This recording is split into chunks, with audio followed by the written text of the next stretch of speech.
It's our world.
Hello there, everybody. Ladies and gentlemen, and everybody else, welcome to Monday Night Voltage. Pre-recorded. Because, out of character, if you guys are seeing this, which you should be, I'm not here. I'm on vacation. So, this week and next week, both of those things will be pre-recorded. I'll have those things all set up, ready to go for all that. It'll be great. But, back into character we go. Welcome on in to Monday Night Voltage. Tonight. Got a grand old show. We are on the build to our next pay-per-view, which I can confirm we do have a name for it now. The GM has given me the okay to say it. We are on the road to a big event. We are on the road to a show where a moment can be made. We have those golden shot ladder matches. 2 of them. One for the men, one for the women. We saw the Battle Royal last week for the women. We'll see the Battle Royal in the main event tonight for the men. Everybody in those 2 matches and everybody else on that card, they're looking to get their shot. They're looking to make their moment, and they're looking to set things up for the future. They're looking to make a moment. They're looking to set a path for the future, and they're looking to cause the catalyst for their future in the GWE. And that is the name of the show. In just a little bit of time, not too long from now, honestly, the GWE will be presenting their next pay-per-view, Catalyst. We don't have a logo for it just yet. We'll be getting that to you guys very soon. Our logo team is working very hard on those things, so we appreciate everybody for that.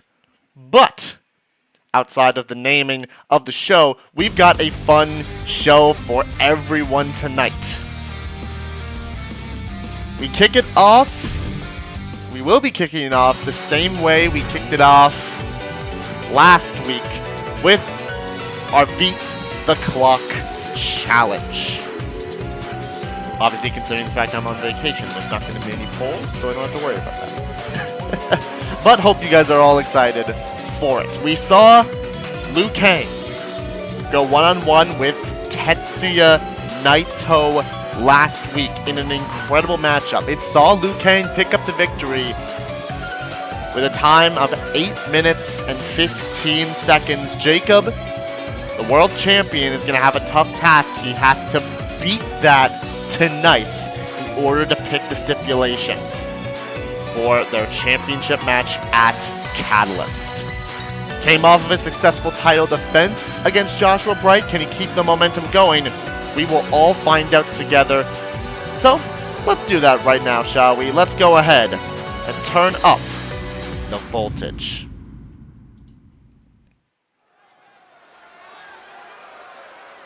As we kick off this show. And here comes the champion.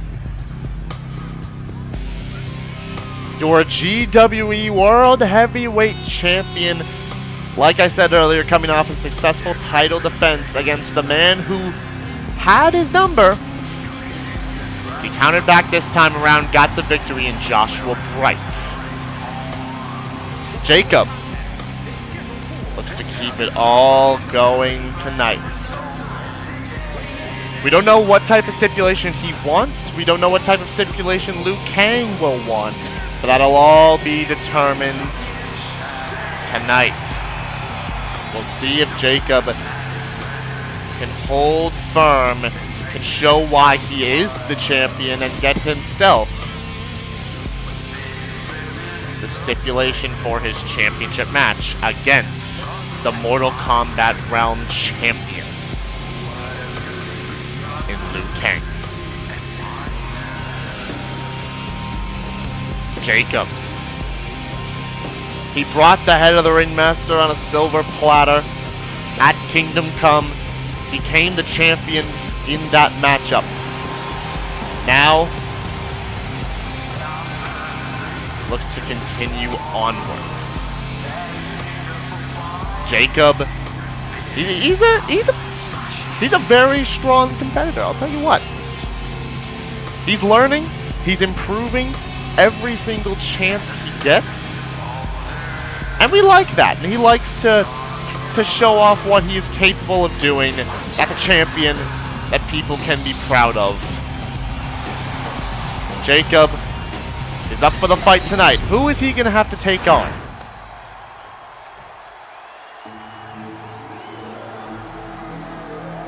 See a lot of electricity. Electricity within the music. Interesting. Oh boy! Oh boy! Now that is somebody you do not want to be facing down in a match like this. Somebody who Liu Kang knows all too well. It's Raiden. Raiden has arrived. Oh my goodness. That is oh boy. A master competitor in Mortal Kombat.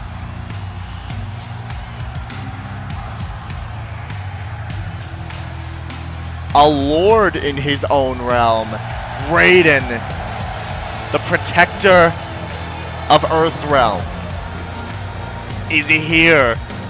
And this, I'll tell you what, man, this is not what Jacob would have wanted to see. But he has to see it tonight. There's the timer. Let me make it a little bit bigger as well. And here we go. The matchup is underway. Jacob has to beat 8 minutes and 15 seconds. He's got to get a faster time than that if he wants to pick the stipulation for the matchup. But Raiden is not looking to make this easy. As any champion would do, as any protector would do. You got a champion on one end and a protector in the form of Rain on the other. This is sure to be one heck of a matchup as Rain takes Jacob down. Early doors, but Jacob firing right back, neck breaker. The champion looking to assert his dominance tonight. Because if he can do that, if he can beat somebody like Raiden, he might have a little bit of an easier time against Liu Kang. Raiden, a man who's trained with Liu Kang. I believe somebody who trained Liu Kang in the first place. So if he can beat him, he might know exactly what he needs to do in order to conquer the champion of the Mortal Kombat realm, Liu Kang. Jacob climbing up top of Raiden, back up on his feet. He tried to knock Jacob down as well, but Jacob, he saw that coming. You see the quickness as he dropped down from the top ropes to avoid whatever Raiden was going for. And now look at that, locking in. A bracer is a hold. Little shout out to a former world champion in Cassius Bright and a man who he just fought in Joshua. How about that there with a backbreaker by Raiden. Turns that right into a moonsault. Goes right into the cover as well. Is that going to be enough? No. Kick out at 2 by Jacob. Right back up to his feet. Raiden going to stay on the offensive. German suplex. And waits for him. Raiden. We know he's got some surging strikes that Jacob's going to have to watch out for. But he's got a little bit of quickness as well as he drops some of the reverse DDT. Raiden calling for the champion to get to his feet. And he drops them. Drop kick from the middle ropes. You want to weaken those legs of Jacob, especially with some of those big moves he's got. He's got that Jaeger's boot. He's got some of those big moves that require him to use his feet. And Raiden could be looking to size Jacob up right now. And he hits him with Jacob's own move. He hit him with the Jaeger's blade, but his own version of it, and that's resiliency on the champion. That is resiliency already on Jacob. And just like that, Raiden has, maybe he's the one to establish his own dominance, but a moonsault move out of the way by Jacob. We're at 3.5 minutes. Jacob, maybe it's not even about just getting a faster time at this point. Maybe it's just about winning for him. He's just got to win this match.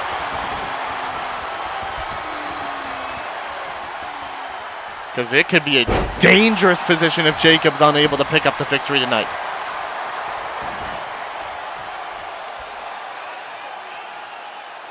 Puts him in the corner. Jacob crawling to it.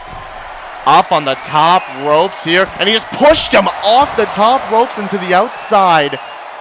But right back up is the champ. Scoop slam takes Raiden down. He's going to have to get to work here. That's already about the halfway point. Jacob's going to need to work fast if he wants to get a faster time. Maybe the countout could be the key in a type of matchup like this.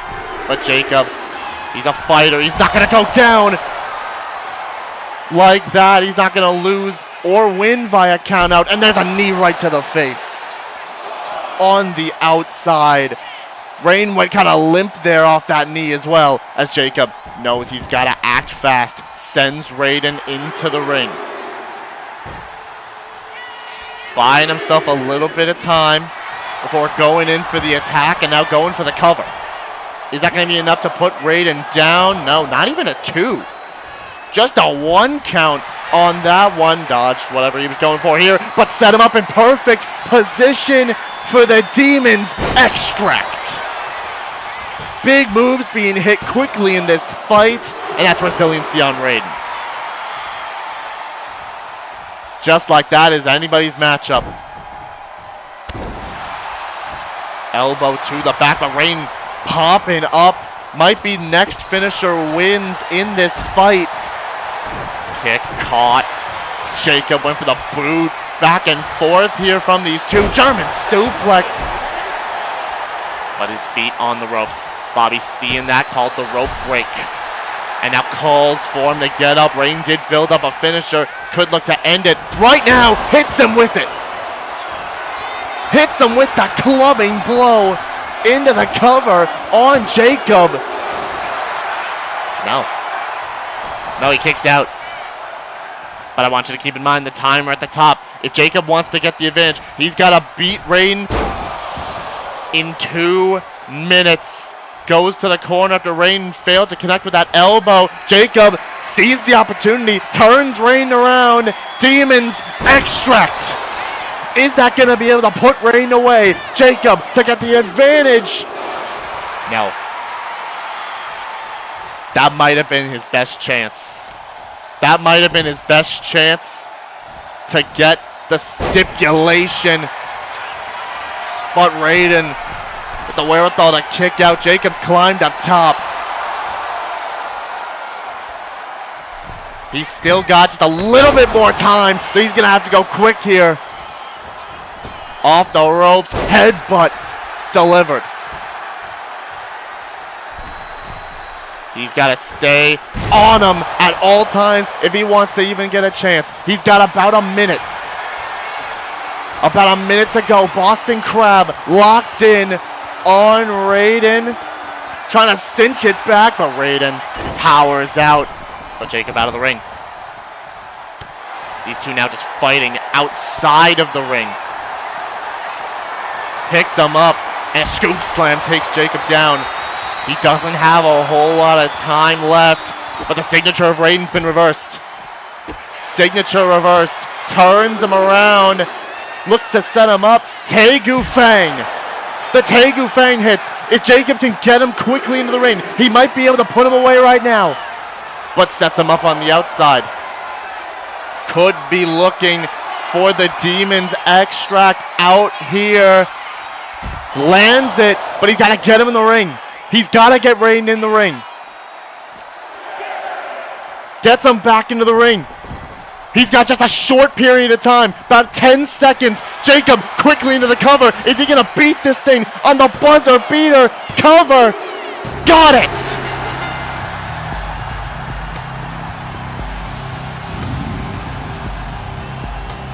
Three seconds to spare. Knew he needed to put him away as quickly as he could. Hit the Tegu Fang on the outside, picked him up. Demon's Extract on the outside, quickly rolled him into the ring, covered him, and put Raiden down. Wow. What a matchup between these two. What a close encounter. There was the first of the Demon's Extracts from Jacob. Hit about 3 of those in this fight. And here's where we thought it would end. Hit him with that clubbing blow, but Jacob would kick out. Hit the Tegu Fang, lifting him up on the outside. Demon's Extract rolled him into the ring, and with 3 seconds to go, Jacob gets it. Wow. The champion showing exactly why he is champion.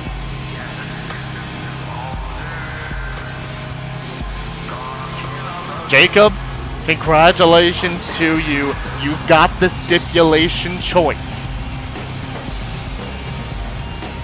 It's now a matter of what he chooses to pick. We'll have to find out soon. But congratulations to the champion. Puts Raiden down. As we move on. It's a new day. Yes, it is. Goodness. Wow, what a match. Holy crap, man. Came down to the wire. Jacob showed out. But now, it's time for some absolutely mental madness. Fatal 4-way matchup, intergender style. 2 men, well, a man and a bear, and 2 women. In this fight, it is Jay Warlen, it is Lilliana, it is Hu Tao, and it is the bear. Jay specifically was one who wanted to fight this bear. I don't know why. He's maybe a little bit of a madman, or maybe he just wants a good old fight. But Lilliana, Hu Tao, they both wanted to mix it up.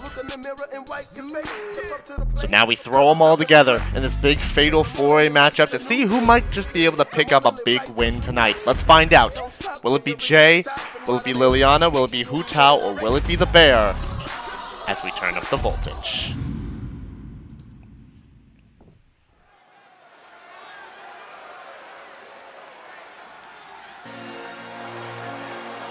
Oh boy, and coming out first, it is the bear. There he is. There's the bear. Oh boy. We have seen this bear compete a total of 2 times. He fought at Kingdom Come in a big gauntlet matchup, and then answered the Chicken Soup Open Challenge from XSP. The first one to answer it, and it got close, but he was able to put XSP down. But here's a man who, as I said, wants to fight this bear. Apparently those scars on his chest come from a bear. Maybe it's just the same one. But either way, the warlord of wrestling is here. It is the former GWE World Heavyweight Champion Jay Warlen put the company on his back, held on to the gold, and defended it every chance that he could. I believe 3 successful title defenses for Jay Warlen when he held that title. Jay looks to get back to the top of the mountain. He wasn't able to get into the golden shot ladder match, falling short to silver in that qualifier. But maybe looking to find his way back in another way. Maybe a win in this Fatal 4-Way could try to put him back where he needs to be in order to get himself back to that World Heavyweight Championship. But here's somebody who fought for the Ironheart Championship at Kingdom Come against Chaos in the form of what on earth are you thinking? Lilliana puts him. The dragon has arrived the once table. again. It is very interesting. Tartaros, you can't be thinking. In terms of these 4, we got a dragon, And he drives him got a through bear. the table. we got a funeral director. Drives We got Bison through the Tao, and table. we got a Consider Warlen. the statement made. quite the mismatch of personalities. But Lilliana, as I said, competed at Kingdom Come against Chaos for the Ironheart Championship, fell short in that matchup, and now looks further. Looks to get back on track. If she can do that, might be a way she gets back to Chaos. Maybe we'll see those two go at it once again. Lilliana could use the matchup tonight in order to stake her claim and say, hey, I wasn't at my best last time, but next time I will be at my best, and next time I will get you. And finally, I didn't change the music. Last, but certainly not least, it is the funeral director herself, Hu Tao.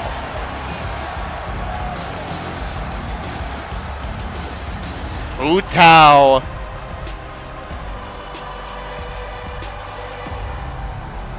is here and back for more. We saw Hu Tao compete in a Golden Shot qualifier. I believe one-on-one with Moon Mage in that qualifier, where Hu Tao, Moon, they fight it out all around the ring, but it was a suplex off of the top of the announcer's table to the floor that would see Hu Tao's end. Would see Moon Mage make their way to the Golden Shot ladder match for the women. We'll see what this means for Hu Tao. Could we find Hu Tao in a different place? Could we see Hu Tao competing for maybe that Ironheart Championship as well? Maybe even the Women's World Championship? We'll just have to find out together. It's Jay, it's the Bear, it's Lilliana, it's Hu Tao, Fatal 4-Way action. And here we go. If there is anybody to target early in this matchup, it is the Bear. As they are trying to, and it does not seem like it's working right away. Lilliana and Hu Tao both went after the Bear. It has not turned out well in their favor, running power slam. Down goes a Hu Tao as Lilliana taking it to Jay Warlen early. But oh my gosh, ground and pound from the Bear. And a sling blade to Lilliana, and now it's Jay and the Bear going at it. Kick to the gut of Jay. That's Hu Tao. Wait a minute. Quick roll up on Lilliana, but immediately out of it. Oh boy. Imagine turning around in a grapple like that just to see a gigantic bear right behind him. I would be absolutely terrified. But these three are not terrified of this bear because they're trying their darndest to take it to him. Oh gosh, and that, oh boy, and the bear's got a weapon. That's the worst that's the worst of the four to see with a weapon. No disqualifications in this fight. And a bear with a weapon is even more dangerous. Stalking Jay, but these two just brawling on the outside as Lilliana and Hutao going at it inside the ring. But maybe not for much longer. Hutao sent to the outside, and Lilliana gonna go diving. Senton takes Hutao down. And the bear sent into the ring post by Jay, who climbs up top and takes the bear down. Big drop kick. That's your way to take down this bear, as Jay with a little ground and pound of his own and breaks that giant bar, as I think Hutao might have torn apart the announcer's table. And Jay, look at Jay go, taking it to this bear with everything he's got as he rolls back in the ring, saying, come on, bring it on, as Lilliana sent back in the ring as well by Hutao. Crossbody lands, but the bear, oh my gosh, the bear's biting Hutao. The bear is biting Hutao on the outside. But Jay, Lilliana tried to bring the chair into the ring, but Jay countering, gets that spear in the corner. There's that Warlord Wrath. Spear into that belly to belly. Quickly into the cover on Lilliana. It's only a 2 count. The bear not going to be able to get into the ring in time. But Jay tried to back it up and go for the warpath, but Lilliana caught it into the roll-up. Oh my gosh, just a clubbing forearm to the face of Jay. But now, oh, that paw from the bear just crashing down on the top of Lilliana's head. Oh, tried to pick her up, but the signature's been reversed by Lilliana, but there's Hutao, neckbreaker. Jay now slides back in the ring, and Hutao taking it to the bear, but turned around into a warpath, courtesy of Jay Warlen. And knowing that that bear was coming to Lilliana, though, will lock into submission here. That lion tamer, little dragon tamer that Jay tried to go after and got caught with the violinist claw. But not going for the cover. Knows it's going to take a lot more to put Jay down, but there's the bear. Comes rushing in with that clothesline. Stomps on the arm. And now turns his attention to the Warlord as Hutao loves these weapons. Hutao loves these weapons, man. I'll tell you what. Which, hey, if you're going to combat a bear, that might be the way to do it. As Hutao up on the shoulders of the bear and sent into the corner as Jay with the kendo stick. And tried to, oh gosh, he got caught. The bear plunge. Puts a foot on Jay, but Lilliana right there to break it up. And now tries to go for the pin again, this time feet on the ropes, but Hutao breaks it up this time. Swept the leg of the bear. Jay meeting the bear on the outside head, but Hutao. Oh, spinning knee from Jay and a spinning sidewalk slam from Hutao. And another knee. Jay is taking it to this bear. I'll tell you what. He's going off. Looking to get his own way back to the World Heavyweight Championship. Maybe it's saying I gotta go. Maybe he's saying I gotta go through a bear in order to do so. Did Hutao just like take that kendo stick shot and do nothing with it? Because that was a coffin drop. Oh, from the top. But the bear's got a baseball bat. Whacking Jay across the back with it into that cover. Jay kicks out. Kick out at 2. No resiliency on that one. As Hutao does have 2 finishers set up. But Lilliana, as Hutao was backing up, rolled her up. But broken up by Jay. Double axe. Forearm. Oh my gosh, Warpath. They double team the crap out of the bear. But Hu Tao breaks up the pin as Lilliana raged up. Tried to go for the violinist claw again on Jay, but Jay a little bit too good. Headbutt, and now goes after Hu Tao with the chair. Seeing the surroundings though, seeing nobody's around, goes for the cover. No. Kick out at 2 by Hu Tao. Didn't have resiliency either. Flying in, cross body, but Hu Tao dodged it. Off the ropes, but the bear's right there, and there's a last will. Last will to Jay, but it's broken up by the bear. As Hu Tao goes in. Oh, and it's a last will on Lilliana too. And goes in. A cross body to Jay, but the bear tried to be sneaky with the pin, but Hu Tao broke it up.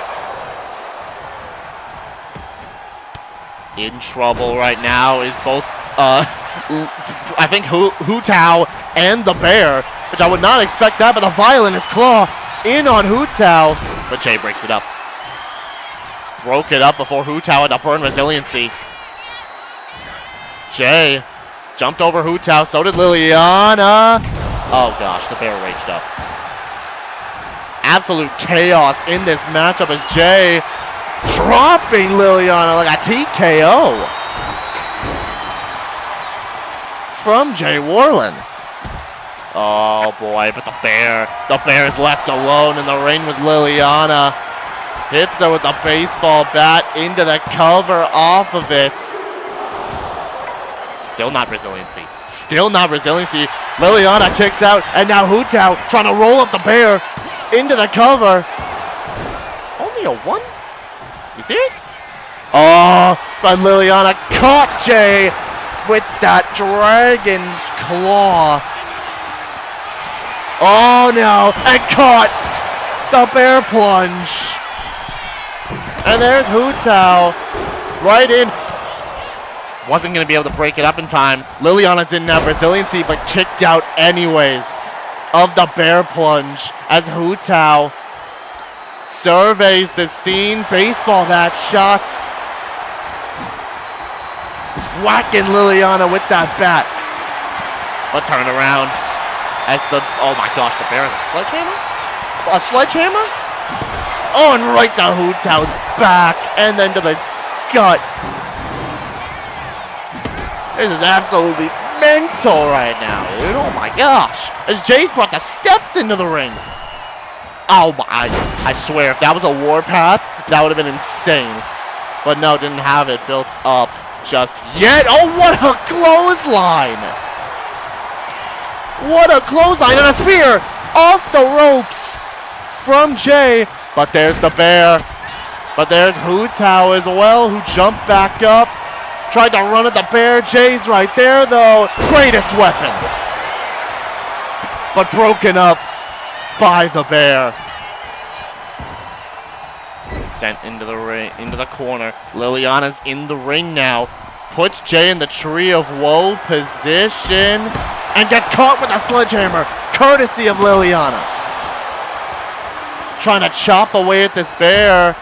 But now looking to chop away at Jay instead into the cover. Hu Tao slides in and breaks up the pin. Both of them have a finisher at the ready. X Factor from Hu Tao. And looking to go to the corner, but Jay instead goes for the pin. Feet on the ropes. But the bear breaks it up. Hu Tao sends the bear into the corner. And again, I think tried to run at him for the last will, but Jay stopped him, stopped Hu Tao again, saying, no, no, no, this bear's mine. Oh my gosh, Jay. And the bear plunged to Lilliana. Broken up though by Jay. Sent Hu Tao flying out of the ring. And oh my gosh, what the claw. Jay, oh, he can't lift the bear. He's still too big to lift up on his shoulders. The bear can lift up Jay. Oh wait, violinist claw. Cinched in on Hutao. Locked in. Hutao passed out. Didn't burn resiliency and passed out. Lilliana picks up the win. The bear couldn't break it up in time. Was so busy with Jay. Hutao did not burn resiliency and just passed out to that violinist claw. Lilliana picks up the victory.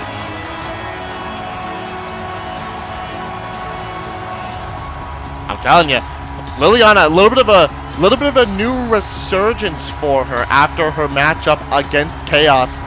Makes Hutao not tap, but pass out.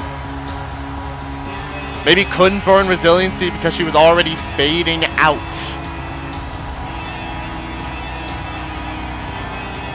Lilliana saw full advantage, locked it in on Hutao, and put her away. What a matchup between these four. What an absolute amount of carnage. You see there, the bear too busy, distracted with Jay, tried to break it up, but it was just little too late. Lilliana had already got to it and made Hutao pass out. Congratulations to Lilliana, and you gotta think Chaos might be watching. Saying, you wanna go at it again? Once I deal with who I'm currently dealing with, maybe that'll be the case. Because Lilliana's sure making her case. Get back to that Ironheart Championship. Congratulations to her. Lilliana, big win for you tonight. Congratulations to you. As we go ahead and we move on to our next contest. It's time now for some one-on-one action. I was just talking about who Chaos is dealing with right now. Currently dealing with Miss Junko Enoshima. She goes one-on-one tonight with somebody who Chaos has a lot of respect for in the form of Estelle. The second all that stuff happened, Junko tossing fire into the face of Chaos in an open wound. Estelle was not having that. Wanted the fight, is gonna get it.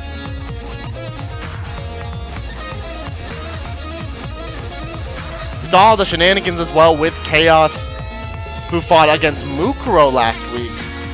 And because of that, we're making sure Mukuro is not going to be at ringside for this matchup. It is Junko and Estelle one-on-one right now as we turn up the voltage for the next matchup in the night. Estelle already in the ring. Junko coming down. Oh my gosh. And there's Chaos. We were just talking about the Ironheart champion. There's Chaos. A beeline for Junko and just beating her down. Oh my gosh. I mean, call that a receipt from the fireball. Call that a receipt from the shenanigans last week. Estelle just standing there like, okay then. I guess that just happened. Waits for Junko to get up and to get into the ring. And the match is still going. The match is still underway as Junko trying to just quickly wrap this thing up, but Estelle kicks out early. Early kick out from Estelle. Chaos fully making sure that Junko pays for what she did. Which honestly, considering what has happened over the past few weeks, I don't blame Chaos. I don't blame Chaos for wanting to do that. And Junko might just be infuriated because of that. Just trying to take out all of her aggression now on Estelle. But you know Estelle Bright, the inaugural Ironheart champion. She's not going to go down without a fight. This is Estelle Bright we're talking about here. But Junko looking to send a message. But Estelle rolled out of the ring to where Junko would just whiff on the moonsault. Picked up powerbomb position. Estelle gonna walk Junko to the ropes. not doing what Jay did to Hu Tao earlier. Instead, just drops her. Right down. Oh my gosh. Super kick. Super kick from Estelle to Junko, but a counter by Enoshima. Counter again. Back and forth. These two go. And Estelle rolls to the outside. There's Junko now just looking to decimate Estelle now on the outside of the ring. It's not entirely the best set of circumstances for both of these two competitors. But right now, it's not looking good for Estelle as Junko goes flying. Takes Estelle right down. Couldn't send her in the ring, so instead just drops her with a German suplex. Oh, wait a minute. I think we're actually going for the submission on the outside. That signature submission of Junko, but gets caught with that drop kick from Estelle. Got her flush on the chin with that drop kick. As now Estelle saying, I'm not going to win by count out here. I'm going to win this the right way. Climbs to the top. And looks to fly in. Estelle. might have got a little too excited. And overshot the headbutt.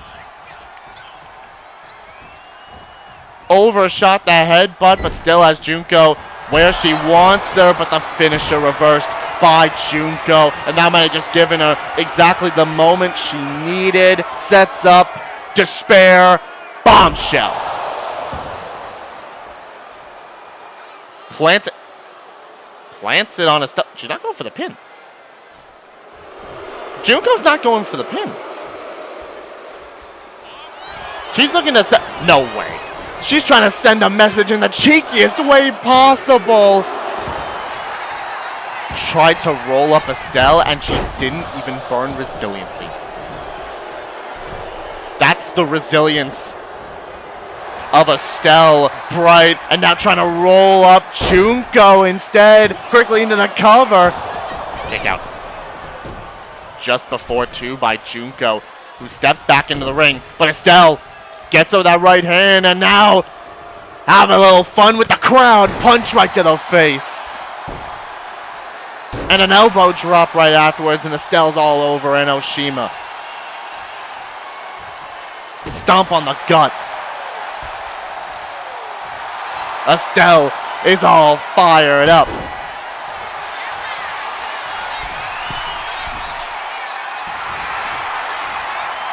Fired up, and this one calls for Junko to get up. Crossbody avoided.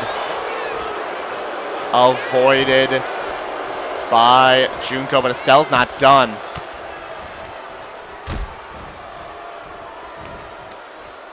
But Junko out of the way, sends Estelle into the corner. Oh, and a spear into the corner from Junko, and just like Jay, spear into the belly to belly. And right into the cover off it. Estelle does not have resiliency at the moment, but kicks out at two anyways. Oh, and Junko called Estelle up, and Estelle said, no, actually, I'll just get up myself. The adrenaline flowing through Estelle as these two are now trading. Back and forth they go, chop for chop, slap for slap. A counter, though, by Junko, and there's a chop. Oh, back and forth. One from Junko, one from Estelle. These two refusing to let up an inch, and they're going back and forth and back and forth and back and forth with these punches, but Junko got the advantage. Kick to the gut. Sets up Estelle again for another despair bombshell. Broke the adrenaline rush bar. This time goes into the cover, and Estelle has to burn resiliency. And Junko might have her where she wants her, because she also has a signature built up. And what is she doing? Is she trying to bully Bobby? She's trying to bully Bobby. What the heck? And a moonsault, down goes Estelle. Trying to trash talk or bully Bobby. Why is he sliding? Climbs up top, shoulder tackle, down goes Estelle. Junko. And now going after the arm of Estelle Bright. Junko's assumed control in this matchup. But Estelle sends her into the steps. And another shot into the steps from Estelle. Like she got a hit on Junko or something. The counter from Junko stuns Estelle. And now she, doesn't send Estelle into the steps. Count of 5. Junko gets up to the top ropes. Flies in with a drop kick. And breaks up the count. Oh my goodness. And now locking in, no hope. That cattle mutilation on the outside. Trying to make Estelle tap out here. But doesn't. Estelle doesn't tap. Does not tap out. Kick to the gut though. Junko, Queen of Despair. To Estelle on the outside. Sends her away and might just look to counter out. Might just look to counter out. Which,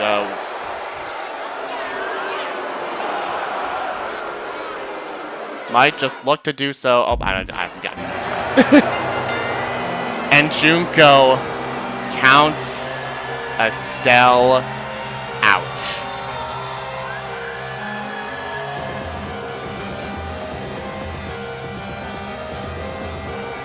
Couldn't make Estelle tap, couldn't pin her.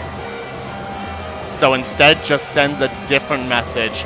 Counts out Estelle.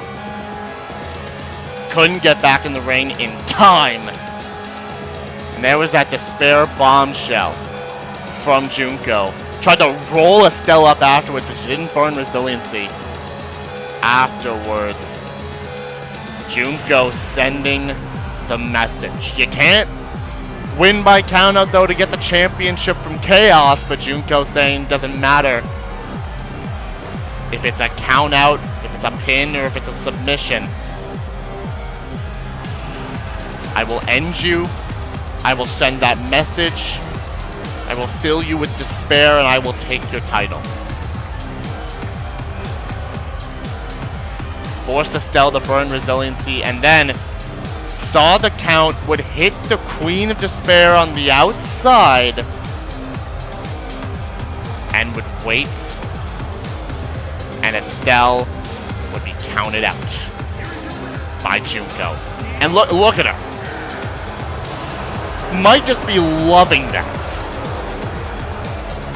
Loving the pain and suffering from a countout as well.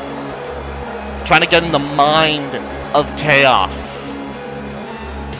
But gets the win in the matchup. 1-on-1 over Estelle Bright. Junko might now have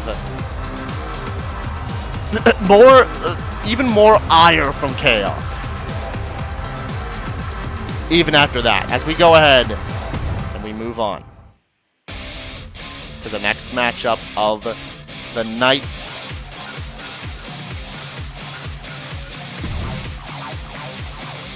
It is time now for a triple threat tag team matchup. Triple threat tag team matchup. The champions of Control are gonna have to show up and do what they need to do. Sorry, I'm getting that phone call. Yo. Backstage. Yeah, it's them, isn't it? Yeah, shouldn't be surprised. Should not be surprised in the slightest. Alright, just, 2-on-1. It's just Ilya. He's just fighting both of them. Did he start this? Yes. Okay then. I mean, if I trust anybody to not make a mess of things backstage, it might be Ilya somehow. Just let him go for a little while, and then if it starts getting a little too dangerous, just get him. Just get security and get them out of the building. All right. I mean, get them out of the building when it's done, anyways. But like, let's just make sure everything's okay. All right. Okay. I shouldn't even be shocked anymore, man. It's always the Bucks and it's always Ilya at this point. I thought it was just gonna be like, oh, it's the Tyrant Syndicate again. No, it's not. The Bucks now at 2-on-1 in Ilya. We got the camera footage up, and Ilya, I guess, apparently Ilya was the one who wanted to start this himself. Didn't have anybody else with him. Just started this fight on his own, which is not only an Ilya Dragunov decision, but maybe it's not the greatest decision, because it is 2-on-1. There's no Kenny. I don't even think Kenny's in the building tonight. But the Bucks sure are. And they're just taking it straight to Ilya on those crates. And Ilya's fighting back. He's fighting back, and he's fighting back well. German suplex to Matt. And another one, as Nick now just waiting with the chair. A third German suplex. And instead just sends Ilya down. Tosses him aside. And somehow, look at Ilya, you know? Ilya might just have this, you know? You'd think in a 2-on-1 situation it'd be problematic for the one. But this is Ilya Dragunov we're talking about here. Saying bring it on, he's yelling at him to fight. And a DDT though from Matt. As Nick just standing on top of those crates, waiting to see what comes next. As Ilya, gets caught though. Northern Lights suplex from Matt and waits. As Ilya now could be in a bit of trouble. Drags him right in front of the security office. Super kick dodged. Dodged a super kick and a clothesline by Ilya. The counter there. I don't know where Nick's going off to. Which I'll be, oh, well, there he is, actually. But also, Ilya's busted open. And tosses a trash can at him. And now the Bucks taking Dragunov down together. This is dangerous for Ilya. He's got the trash can again. Tossed it on him. Ilya, hey, it's a good effort to try to fight this 2-on-1, but it might not be the best idea. Canadian Destroyer on the concrete. Yeah, Ilya's down. Yeah, get the Bucks out of the ring. Get the Bucks out of the area. Get him out of the arena. Get Ilya to medical. We're gonna need that. That was a hard hit as well. Dropped him head first onto the concrete. It's a bold strategy from Ilya to try to fight 2-on-1. But it might not be the smartest one. As the numbers game just took control for Ilya. And he'd be planted on his head courtesy of a Canadian Destroyer. Coming back over. Oh boy. Continuous here with these people.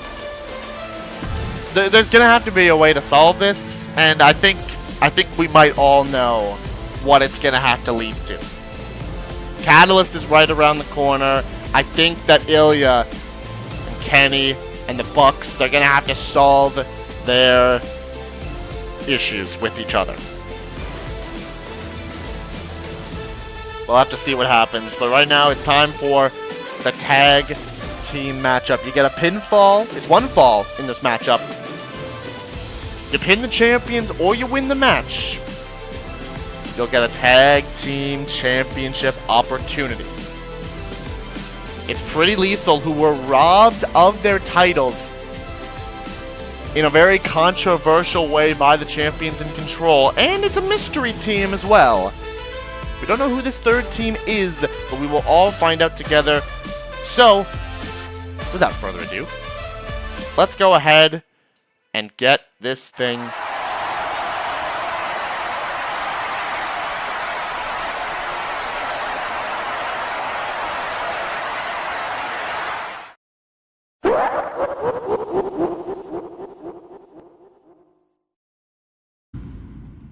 as we get this thing underway.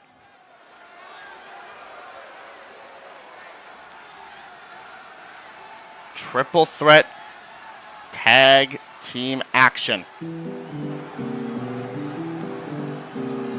And here comes the former tag team champions.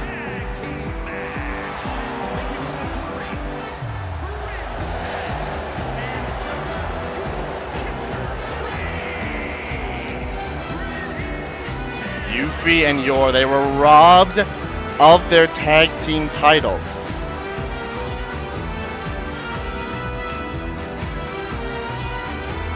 Robbed of their match in a pretty controversial manner. So now they look to get themselves their opportunity back.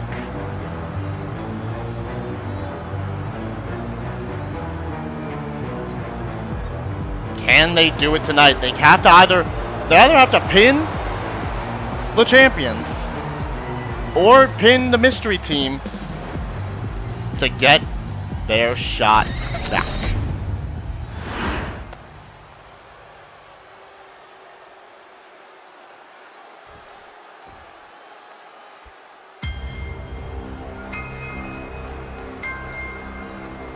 But here come the tag team champions. The champs are here. It's Susie.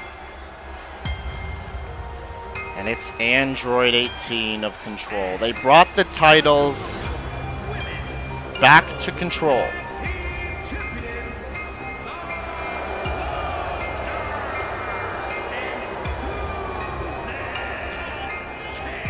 Makima and Dusk, they weren't as successful. Makima losing the triple threat matchup. Not being, I don't think was pinned. No, she was actually. She was pinned in that matchup. And Dusk losing after not only a masked individual who we saw attack Dusk again backstage last week got involved, but successfully defended it, was Chaos. Control, though, Susie and Android 18 did get their hands on the tag team titles. Can they keep them even longer? We'll see who has to defend, who they have to defend against right now. But who's that third team?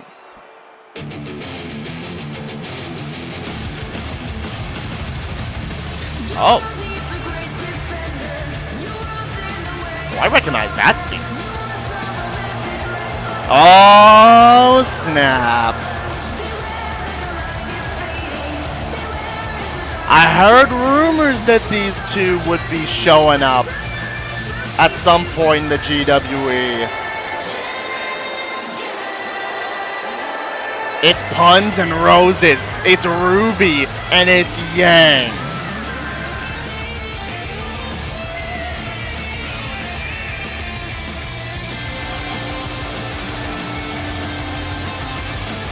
Puns and Roses have arrived in the GWE.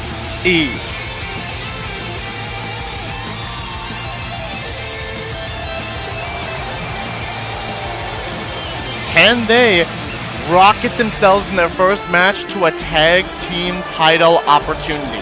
We'll have to find that out together, because if they can pin one of those two teams down there, They got it.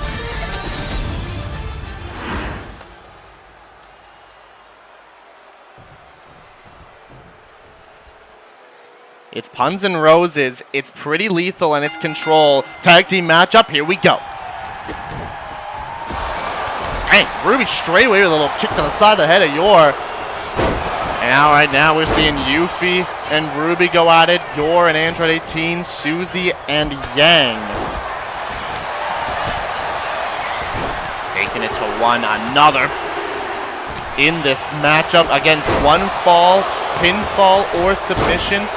If the champions get pinned, or if somebody other than the champions wins this matchup, then we will see a tag team title matchup. If the champions win, well, they're still going to have to defend their titles. Like, we're not going to have them get away and not have to defend their tag team championships at all.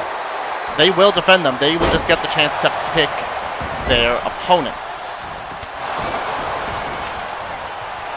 And who knows with those two and with Makima at the helm, who knows who they might pick. Right now, it's looking like it could be in that exact situation because Susie and Android 18, the ones who have yet to take the most amount of damage in this fight, as 18's taking it to Yor, as Yang dropping Susie on the outside as well. Okay, Yang. Go off.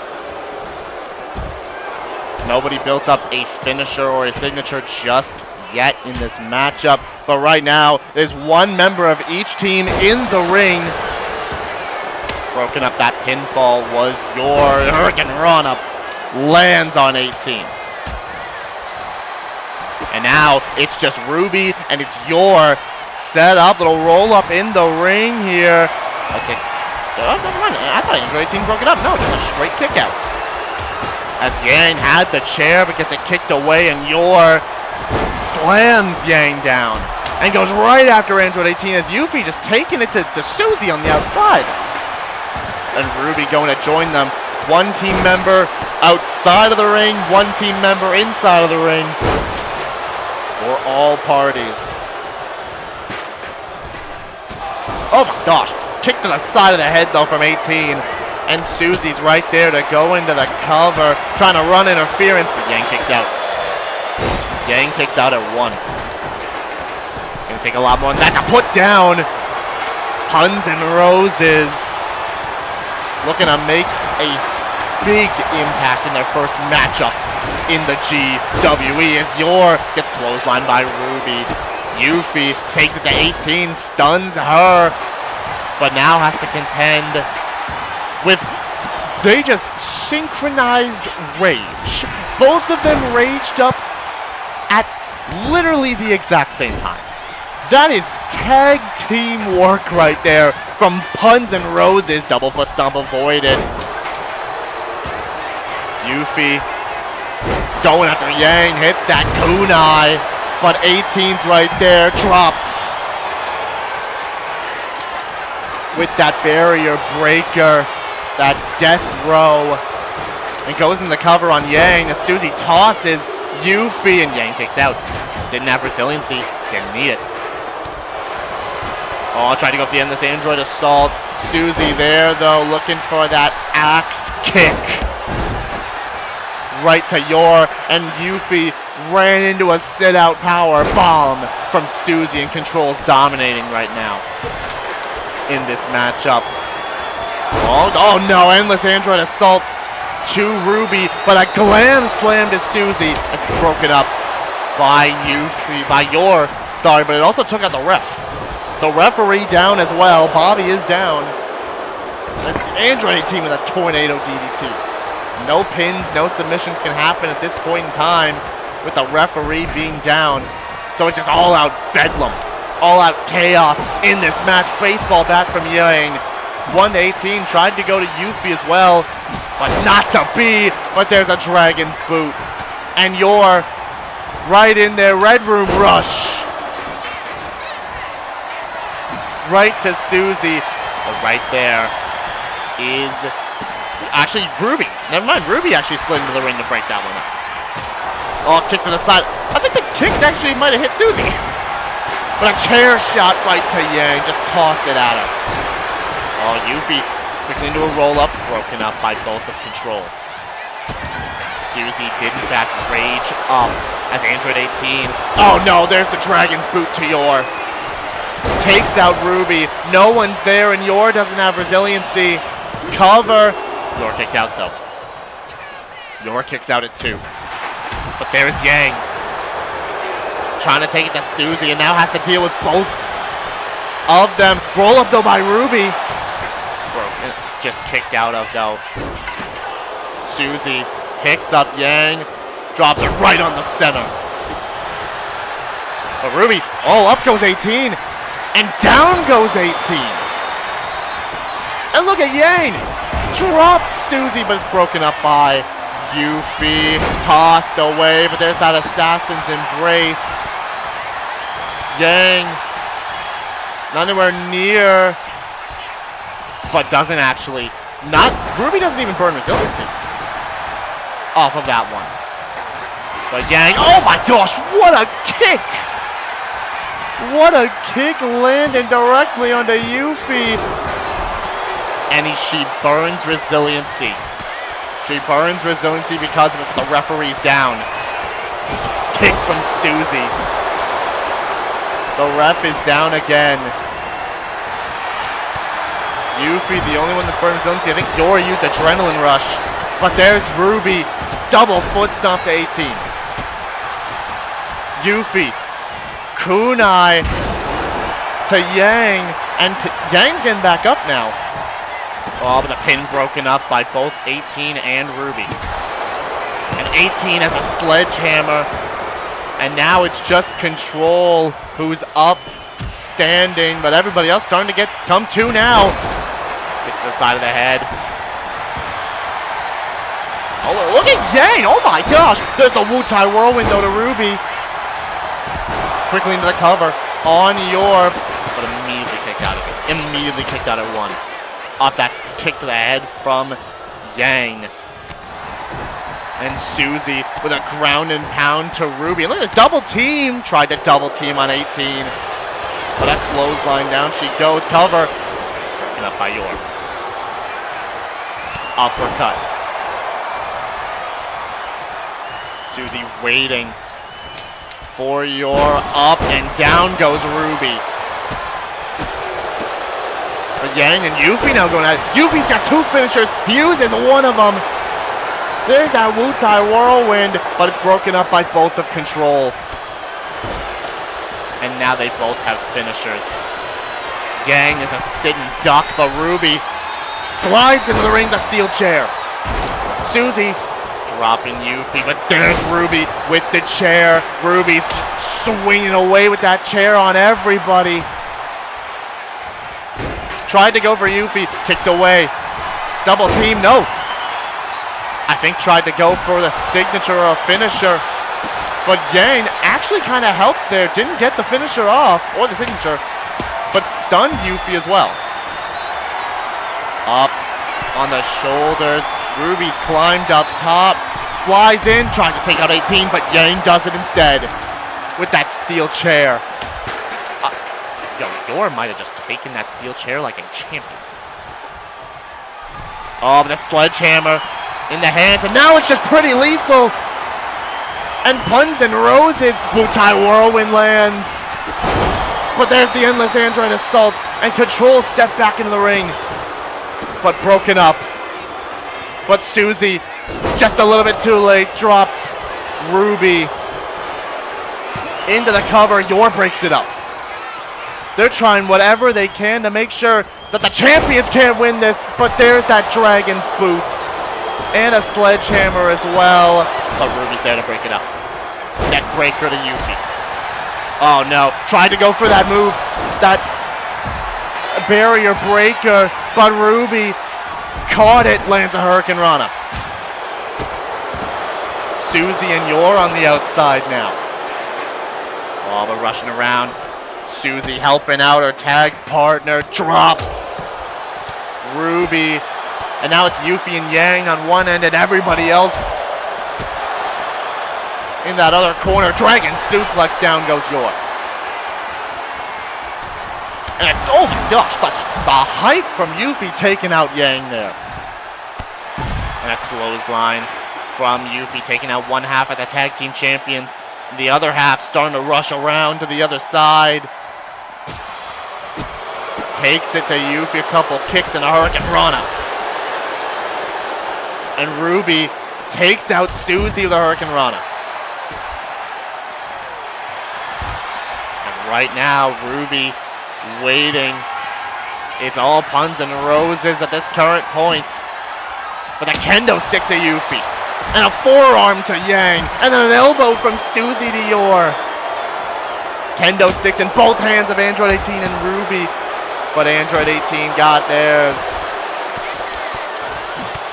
Oh no, tried to swing at Yor, but Yor just stepped into the ring. Oh, but you don't want to be there. Kendo stick shot. And oh no, Susie just pulled Ruby off the apron. Shot from Yang, shot from Susie to Yor. Up, tossed aside. But Susie sets up. Again, we're back in the same situation. One competitor from each team in the ring. Well, not anymore, actually. Oh, into the cover. On Yang. And Yor gets in there to break it up. Super kick from Susie. On a knee from Yuffie right to Ruby, busted her open. Oh, the kendo stick. And Yang drops 18. Yuffie breaks up the pin. Cover on Android 18, and Yuffie breaks up that pin as well. Wait a minute. Assassin's Embrace. Locked in on Susie. Wu-Tai Whirlwind to Yang. But Ruby comes in to break it up. And now puns and roses down at the hands of Pretty Lethal. The former tag champs could get their chance. Into the cover on Susie. Everyone's down here. She didn't burn. Susie didn't burn resiliency. A frog splash from Yuffie. The height on that one. Call it 5 stars. But Yor wasn't there. Didn't see Android 18. She broke it up. Rolled in. And there's Ruby. DDT to Yor. And sees the chance. Ruby picks up Android 18. Dropped. Into the cover. But a Red Room rush there. 18 didn't. I think 18 might have burned. But Yor takes down Susie with that Red Room rush and a little Chimera Plex from Yang to Yuffie. But Yor takes down Ruby. Android 18 is stunned. Susie's stunned. Might set up here. Yuffie's gotten into the ring. No, but Android 18 there with an uppercut. Ruby takes down Yuffie, but into the cover. Broken up by both members of Control. This match has been insane. Who's going to earn that tag team title shot? It might be Puns and Roses. There's a rose plant. And there's Yang. Lifts up Susie. Oh my gosh. Susie. Oh, I thought she was going to be playing on the steps. That would have been mental. Ruby's got a baseball bat. Oh no, hit Bobby on accident. Tried to get Yuffie. Instead got Bobby in the back of the head. Steel chair shot. Tries to go into the cover. Does Yuffie on Susie, but Ruby's there to break it up. Ruby. Oh wait, picked up Yor. Drops Yor. Into the cover, but there's Android 18. Android 18 there to save it for the team of Control. But Yang drops her. Power bomb. This might be it. DDT to Yor into the cover. Susie might not get there in time. They got it.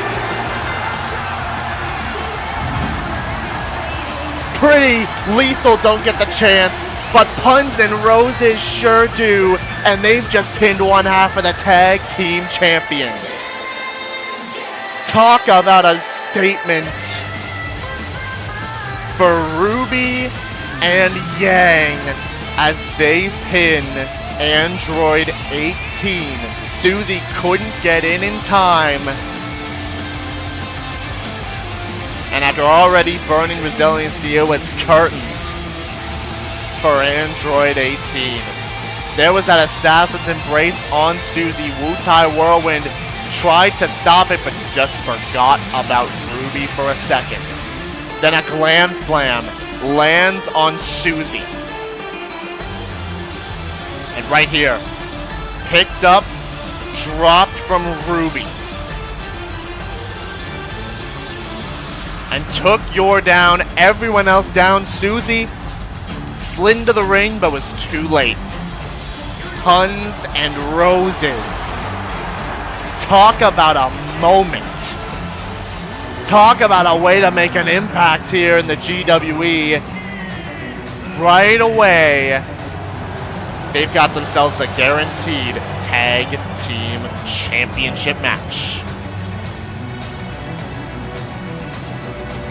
Ruby and Yang get it done. Pretty Lethal falls short. Not pinned, though, in that matchup.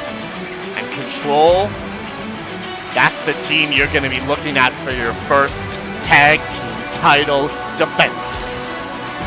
Let's move on in the night.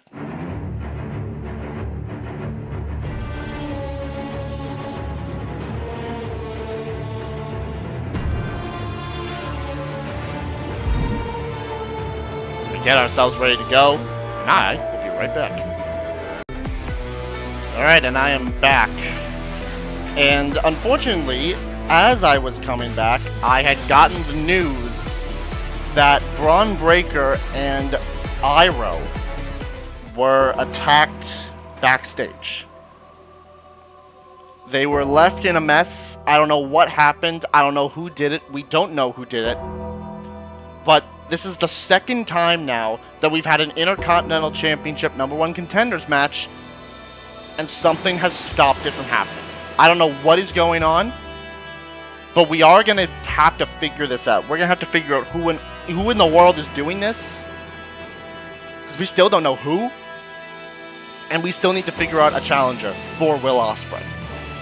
We're going to have to see what's going on, but we're just going to have to advance, because unfortunately that match is now not going to be able to happen. Again, just my luck. So we'll move on to the next matchup. It's Dusk one-on-one with a mystery competitor. We don't know who Dusk is set to face off with just yet, but I've been told it is somebody else who is making their own debut tonight. So let's find out together who that is going to be as we turn up the voltage. And I'll get you more updates on what is going on with Bron Breakker and with Uncle Iroh as the week progresses. But here comes Dusk. Dusk, who has been at the mercy of whoever this other masked assailant has been. We saw them turn up for the attack for the championship match that Dusk had against Chaos. They showed up, delivered a pedigree to Dusk, and would ultimately lead to Chaos retaining. Might not have played as big of a part in the matchup, but enough of a part to cause that distraction, to give Dusk a bit of a disadvantage, and allow Chaos to retain the championship later on. We just saw them as well last week. We thought we'd seen the last of them. Maybe it was just a fan, maybe it was just somebody random, but no, we saw them again, backstage, take Dusk down again. I don't know how they managed to get backstage. They came from the crowd the first time around, and now they showed up backstage, and I believe curb stomped Dusk onto the canvas, as in the concrete. Dusk, though, is cleared to compete and wants to still have a match, which is interesting, so to speak, but somebody's going to be out to take on Dusk right now. Who's that going to be? Oh, wait. I've seen this. I've heard this music before. We heard this with somebody from Dispatch last time. It was Malevola, but this time it's Blonde Blazer. Blonde Blazer has arrived. Well, how about that? We saw one dispatch character a long time ago in Malevola. We've seen Punch Up as well. And it continues now with Blonde Blazer. The mask and everything, she's ready for a fight against a member of Control in Dusk. Let us see what will happen tonight. It's Dusk, it's Blonde Blazer making her own debut. Here we go. And Bobby's just getting all the reps tonight, which, you know what? Honestly fair. I think we've given some of the referees the night off after what the heck's been going on. Bobby, though, he's strong. He's a son of a gun who will just keep it going every week. Shows up week in, week out, and we love him for that. But now Dusk taking it to Blonde Blazer.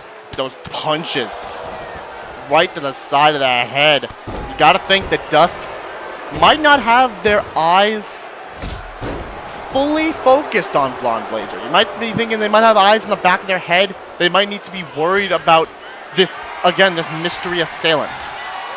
Whoever on earth this has been, attacking Dusk, both in matches and backstage. Oh! I thought it was going to be a clean break, but I honestly, I should not be surprised when it comes to Dusk.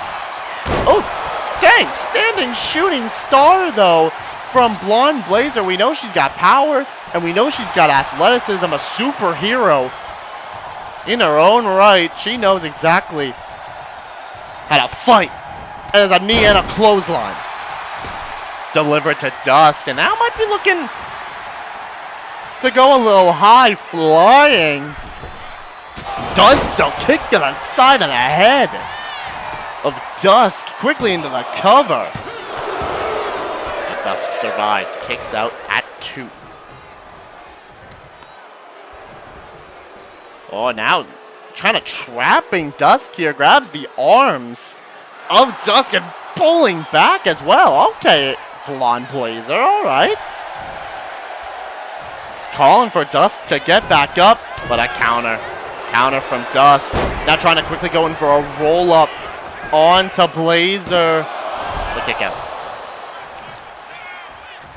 Oh, but another counter. Another counter from Blonde Blazer. Having Dusk's number right now. Has a signature built up. I don't know what type of moves Blonde Blazer likes to do, but Dusk, one step ahead. Takes Blazer. Oh my goodness. There they are again. And there they are again. What in the world, man? What is going on? Oh, but Blazer looking to take advantage of the situation. What on earth is this person's problem with Dusk? The roll up though. Dusk kicks out. And rolls to the outside, but Blazer right there following. Drop kick to the back.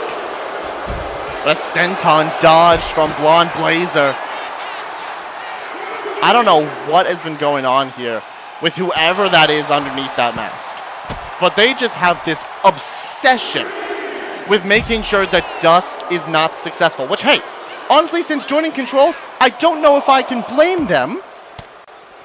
However, just showing up randomly and just attacking Dusk, you're not, like, they're not signed. They're not signed here, but oh! A Salida del Sol from Blonde Blazer.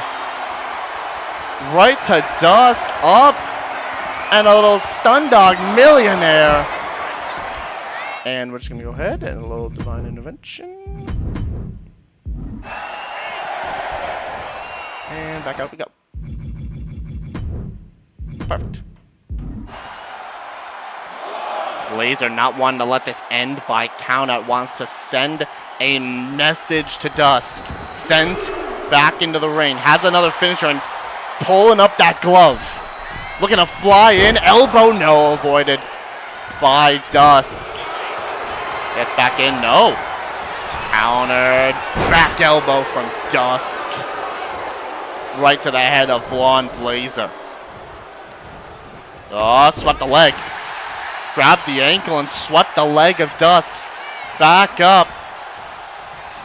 And Blazer taking Dusk into the corner.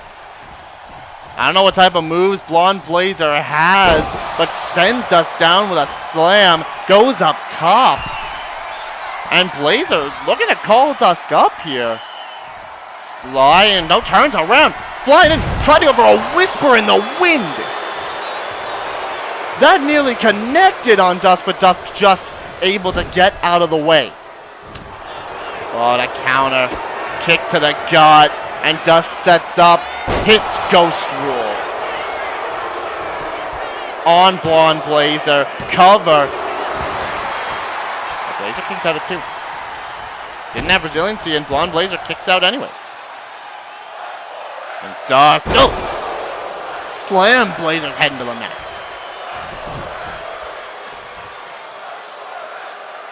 Dusk, little tweaking of the foot of Blonde Blazer. Has that signature built up, but Blazer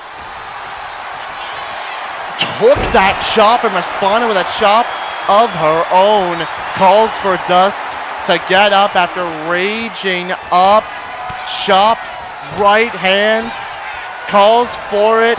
Off the ropes. Knee to the face. From Blonde Blazer, cover on Dusk, and that's resiliency. Resiliency burned from Dusk off of that knee strike. Calls for Dusk to get back up. Blazer's looking to fly in. Lands that kick again. And ground and pound those punches right to the head of Dusk. Oh, but out of the way. Oh, dang. Little throat thrust to Dusk, and then a suplex right afterwards. Kips right up. Oh, sets up here. Looking to dial it up. Okay, Blazer. 619 to Dusk. And climbs up. Could look to drop the dime, perhaps? No, instead a coffin drop to Dusk. Okay, Blonde Blazer. I see you. Oh, but a flyway. Gave Dusk a bit of room, and there's that flyway elbow into the cover on Blonde Blazer. But it's not resiliency. And look at Dusk. Dusk's getting frustrated. Dusk is getting frustrated that they can't put Blazer away. Might be able to there, though. That's another Ghost Rule. To Blonde Blazer. Cover again. And that's resiliency burned from Blonde Blazer. Oh, but Dusk trying to go for the cover again. Saying, okay, you burn resiliency. Tried to just say, you're out cold now. That's the last of your energy. But Blazer kicked right out immediately. Drop kick. No, Dusk avoids it. Off the ropes. Hurricane Rana doesn't land. Blazer stepped out of the way just a little bit. Suplex lands. And now goes to the outside. Oh my gosh, double foot stomp from Blonde Blazer. Goodness, that put Dusk down.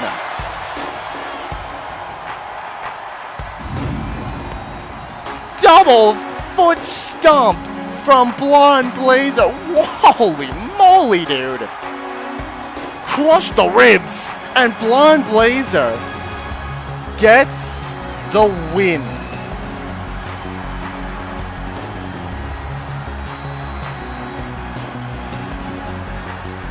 Blazer showing out in her debut. Little stun dog millionaire to Dusk on the outside. But once you got her back in the ring, it got a little more evened out. There was that Ghost Rule from Dusk. And again, that masked attacker paying dividends. Giving Dusk another loss. Because of a distraction. And there was that knee to the face from Blonde Blazer. Put Dusk away, had to burn resiliency, and then climbed up top. Look at this. After a 619 into a top rope coffin drop. but it would not be the end just yet as Dusk would set up, hit a second Ghost Rule. Would force Blonde Blazer to burn Resiliency, but then Blazer just decided, okay, I've had enough of this. Double foot stomp, crushing the ribs of Dusk with everything put into it, and Dusk had the wind knocked out of them, and that was it for her.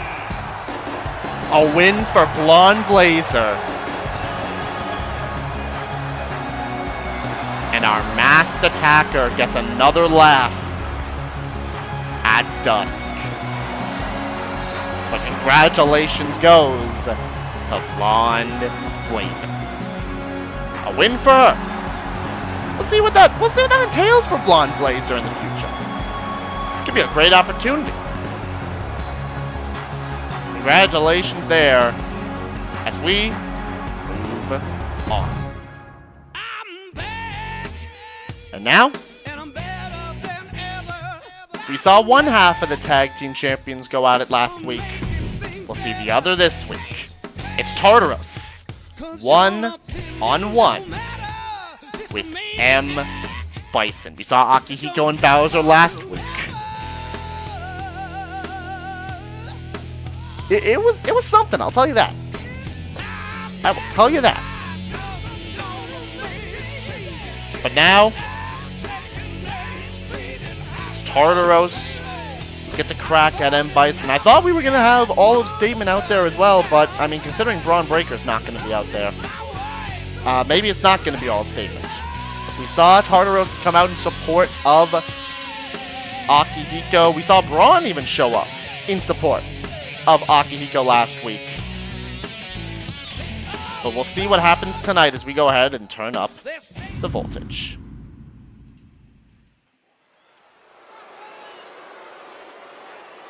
One-on-one action. With one half of the tag team champions against one half of their challengers. Here comes Statement. And it is just these two. It's just Tartaros and it's just Akihiko. Statement are here. They won a fatal four-way tag team matchup to earn their shot. And I can confirm they will get that shot at Catalyst. It will be Statement versus the Tyrant Syndicate. 2-on-2 at Catalyst for the Tag Team Championships. Considering the fact that there's 3 people in Statement and 4 people in the Tyrant Syndicate, I don't know what combination it's going to be. But we'll have to find out come Catalyst. But Tartaros tonight has a one-on-one showdown with one half of the Tag Team Champions. And here they come. M. Bison and Bowser, the Tyrant Syndicate. And it is just those two. No Eggman, no Shao Kahn. For once, they're actually looking to play this fair. You gotta hand it to them. That's something I don't expect from the Tyrant Syndicate, but this time around, they're looking to just make it one-on-one with one person out there in support. Or I guess in this case, one person and one gigantic Koopa in the form of Bowser. One half of the Tag Team Champions, M. Bison, who we know can be beaten. We know Bison is capable of being beaten. We saw Taka, one half of the Bro Gs, do that in the match where the Tyrant Syndicate did end up winning those tag team titles. Pinned Bison before then succumbing to a egg scramble. Oh, sorry, no, Kraken eggs from Eggman. That would see the title reign. Or no, I was right. It was an egg carry. It was an egg carry. Would see the end of the Bro G's title reign start of the reign of Tyrant Syndicate. The tag team champions hold their gold with pride, looking to make another example. This time in the form of statement. It's Bowser and M. Bison. But right now, it's just Bison tonight. As the tag champs have arrived. Here we go. It's Tartaros. It's Bison. One-on-one. And Lorenzo out here to call this one. Here we go. And they lock up early doors. A technical game. These two do bring a bit of a technical game for their respective teams. Tartaros, we know he's a powerhouse. We know he has some of those big moves like that highway to hell, like that sleeper hold, that hellbound sleeper hold. We know that he has those. But Bison, he's crafty, and he knows exactly what he needs to do technical-wise and power game. It might be, if you want to look out for anything though, it might be Tartaros' speed that could play a factor in this matchup.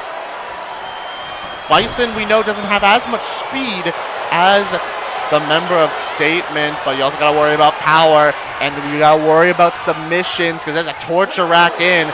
But Lorenzo calling the rope break. A little too close to the ropes there was Bison, but a drop kick takes Tartaros down and flies in. Okay, never mind. Maybe I don't have to worry about just the speed of Tartaros. Maybe Bison's got some athleticism as well. And I don't know when Bowser sent that steel chair into the ring.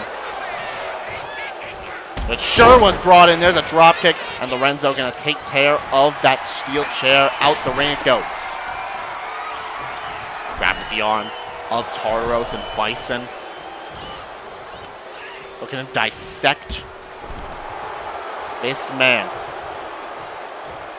Oh, I think Akihiko might have just played a little bit of a distraction there, which helped Tartaros to lock up with Bison again. I don't know if Akihiko was just telling Bison off or if he was hyping up his boy. But as we know, it just set itself right back to normal. Bison grabbing Tartaros by the neck. A little chin lock in, wrenches it back as well. You can suck that air out of both the crowd and out of Tartaros with a move like this. Oh, but Tartaros starting to fight back. No, Bison saw Tartaros was getting back up and instead transitioned into a hold on the arm, but Tartaros still fighting back. And grabbed Bison by the throat and just choked him down. Turns him over. Tartaros up and down. Power bomb from Tartaros into the cover. Kick out though by Bison. What the heck? I think I did just see Bowser on the apron. I'm not sure what the heck happened.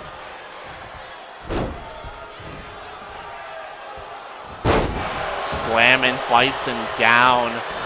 But out of the way. Oh, Tartaros using that momentum. Hit that German suplex. Oh, but Bison's right back up. Bison said, that does not faze me in the slightest. But Tartaros, oh, counted by Bison. Set up, suplex. Suplex delivered, Bison stomping away. And turns the big man over. Up. Power bomb position, dropped him.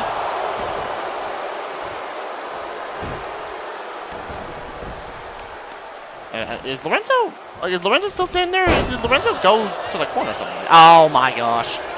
And Bowser running the distraction on Tartaros. And that's allowed Bison a bit of time to get back up. He pulled the turnbuckle pad off. That's what he did. Oh my gosh. And oh my goodness, of course. And Bowser just sent Tartaros back into the ring. And Lorenzo finally seen that turnbuckle pad. Oh, but there's that psycho killer from Bison. Goes into the cover. On there, but call it maybe a little bit of bad luck for the Tyrant Syndicate because Bowser didn't distract him, but Lorenzo flicks the turnbuckle pad. Bison maybe thinking that Lorenzo would have turned around by that point. Didn't. As now they both have finishers. Tartaros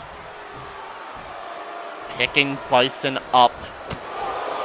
Combos, but a counter by Bison sends Tartaros off the ropes, underneath, over top, and there's that Dictator's boot.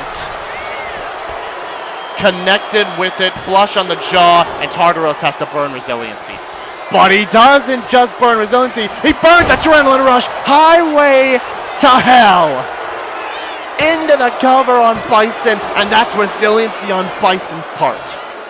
Just like that, even playing field.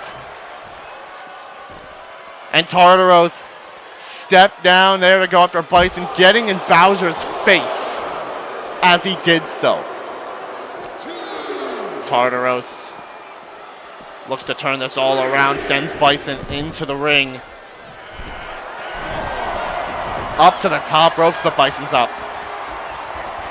Bison up before he could go diving at him. Clothesline ducked.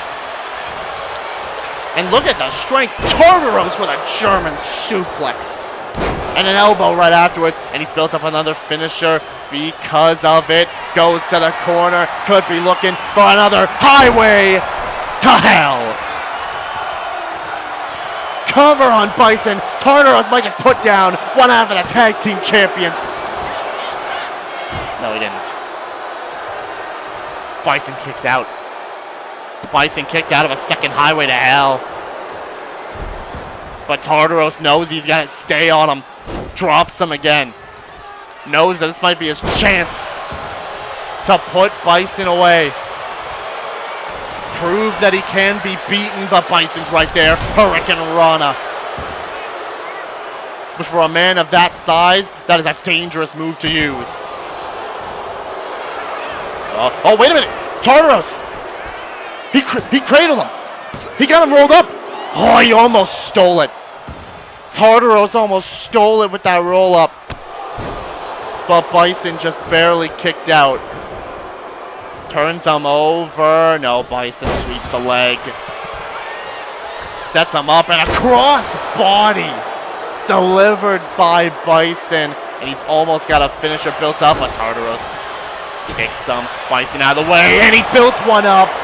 Dictator's boot to Tartaros into the cover.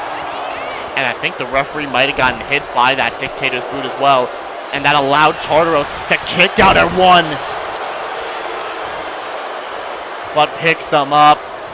He tried to backhand him. Tartaros with that Glasgow kiss. Into the cover, but the referee's still a bit groggy. But it doesn't matter. But it doesn't matter. He knocked him out cold with that headbutt. Tartaros has pinned Bison.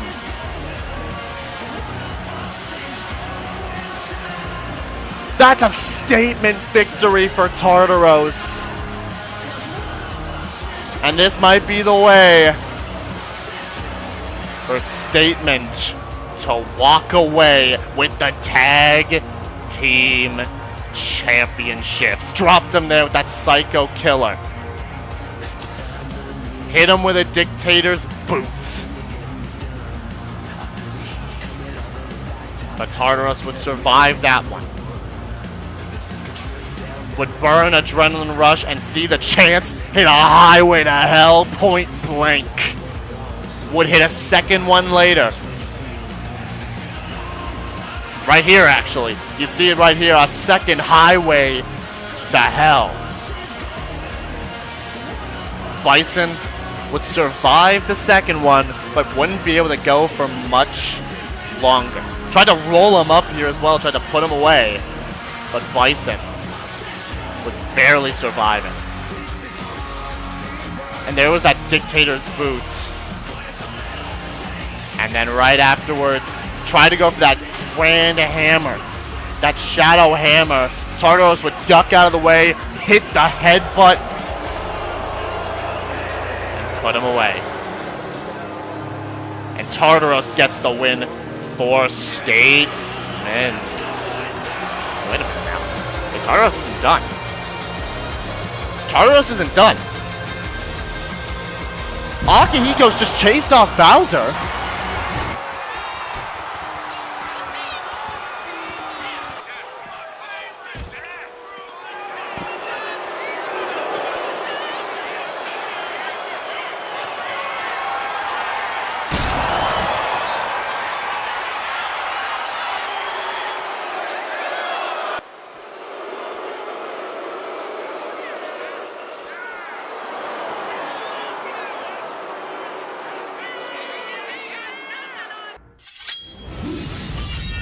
Tartaros planted Bison through the announcer's table.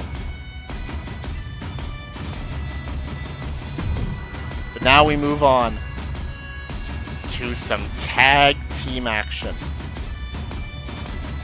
Albeit tag team action that I don't know if one member of this team wants. It's Joshua having to team up with Ryan and Dice, taking on the former opponents, now turned tag team partners for the night.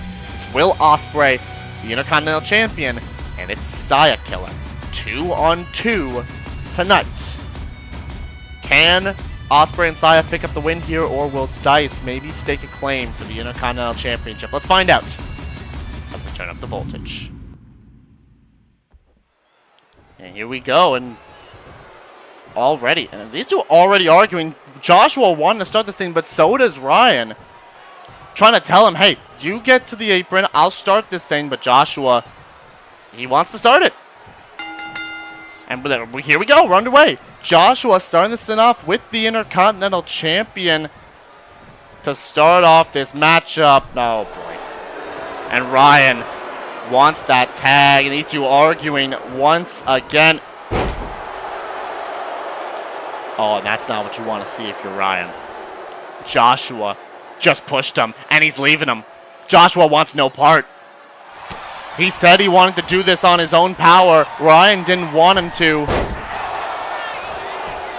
But now, he's going to have to do it on his own. And now we got a 1-on-2 handicap match.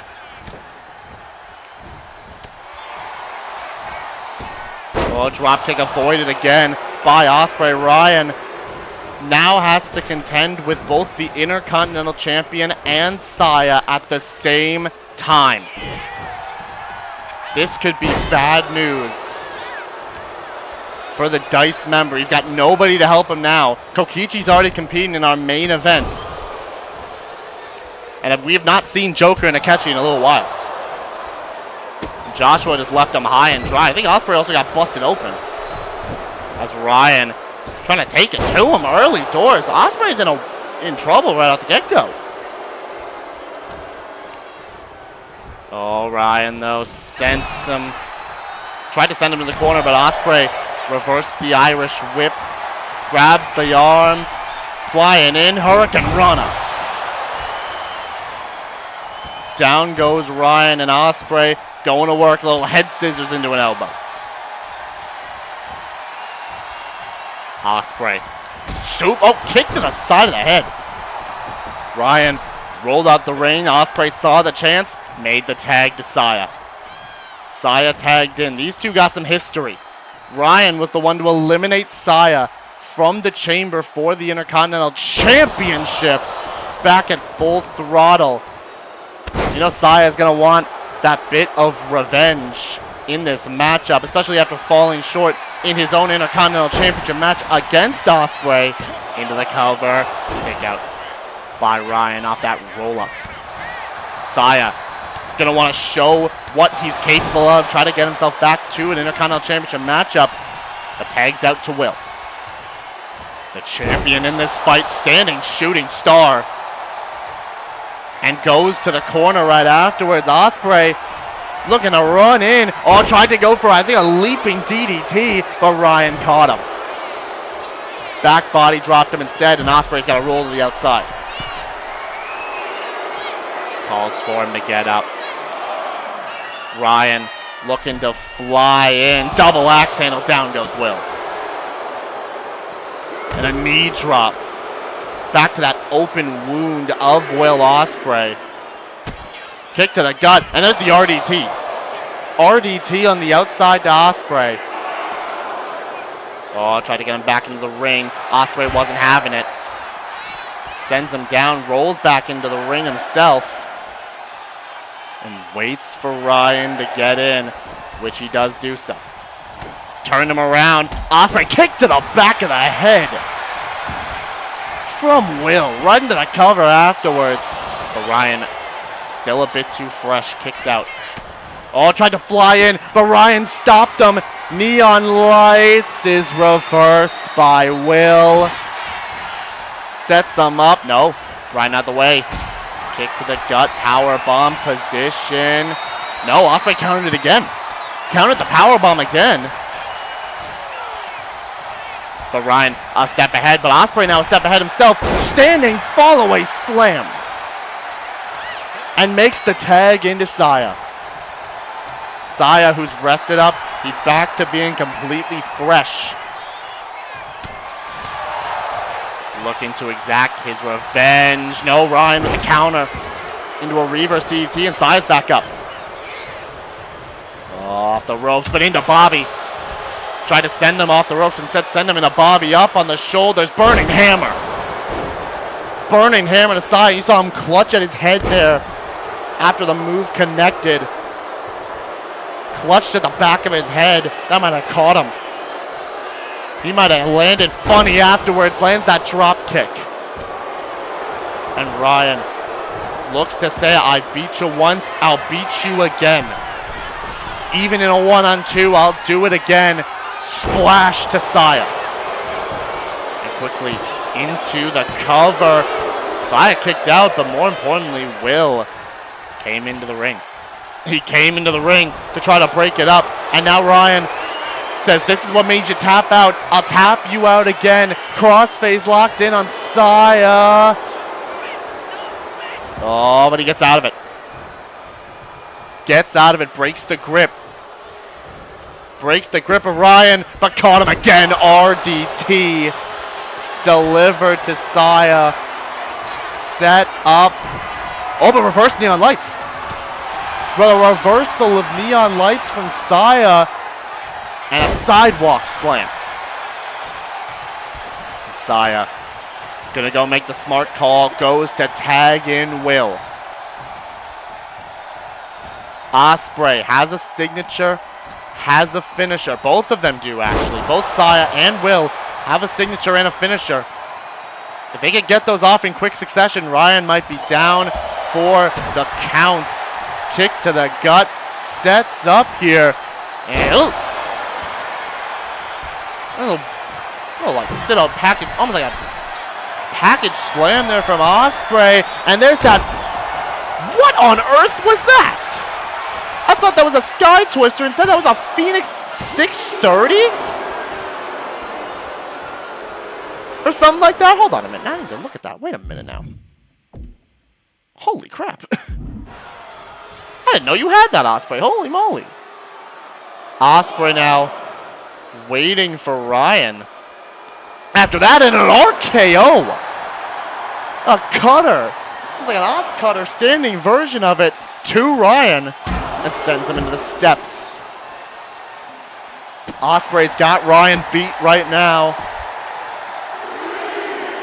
Grabs the legs. I'm gonna get a sip of water. And a count of 5 now. Oh, counter by Ryan. And boots him down. Count of 8. We're gonna make sure this thing doesn't end by count out.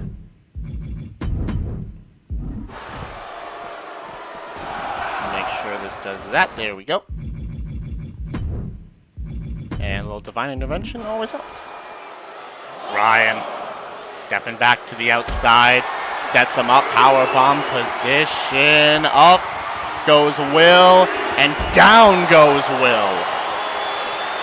On a knee drop right afterwards. Ryan picks him up. And tosses him back into the ring. Ospreay might be in trouble. Might need to make a tag. Into Saya. Both of them have finishers, but it's dire straits for Ospreay right now, especially considering that Stormbreaker was just reversed and the neon lights connects into the cover, and Saya comes in to break it up. The champion's in trouble now as Ryan locks in an arm bar. Cinched in on Ospreay. No, but he's out of it. Out of the arm bar. Couple right hands. Standing dropkick, land on his feet afterwards. And Ryan goes on the ropes, and that allowed Will to make the tag to Saya. Saya rages up as well. He's now got 2 finishers, and Ryan's stunned. He's got 2 finishers, and Ryan is stunned. But maybe not for much longer. Saya sets him up, and there it is! The killer reading from Saya into the cover on Ryan, and that is resiliency. On Ryan. He might have bitten off a little bit more than he could chew, especially now that he's on his own. But reverse the tag. Ryan now trying to roll up Saya quickly into the cover. No, kicked out. Saya kicked out, clothesline reversed. Saya sends Ryan into the corner and tags out to Will. Double team from these 2. Little sidewalk slam and an elbow drop combination. And a standing moonsault from Will right afterwards. Rolls to the outside. Will with a stunned Ryan. Grabbing away at the arm.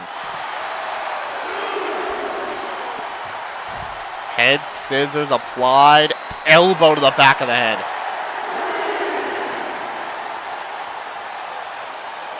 Oh no, signature reversed.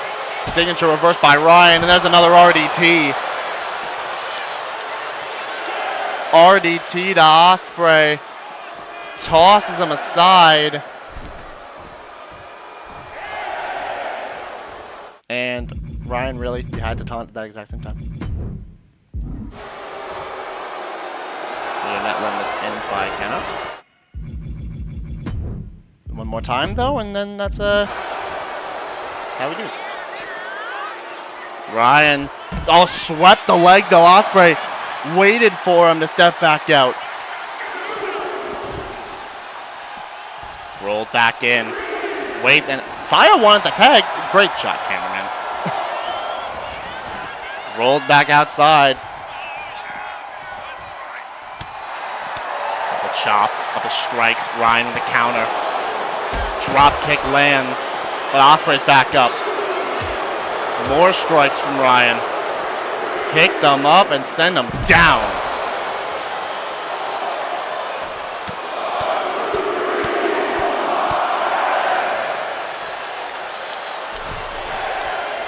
Gets back up. Ryan climbing up top here.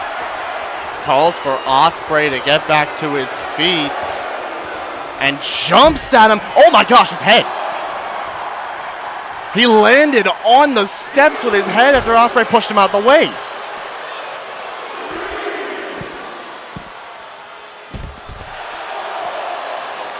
Ryan still fighting on. Taking it to the Intercontinental Champion. Sends him into the ring. Might need to worry about making a tag quickly here as he's dragged by Ryan just to make sure he doesn't get back up. And looks to lock in that cross-face submission. Saya tried to get in there quick enough, but Ospreay had to burn. Ospreay had to burn resiliency. Oh, but a kick to the gut. And Ospreay, he's got him where he wants him now. Stormbreaker. Into the cover on Ryan. And Ospreay and Saya get the win. Ryan fought hard on his own, but the numbers, for once, catch up to Dice. What a matchup. What a matchup between these three, I guess.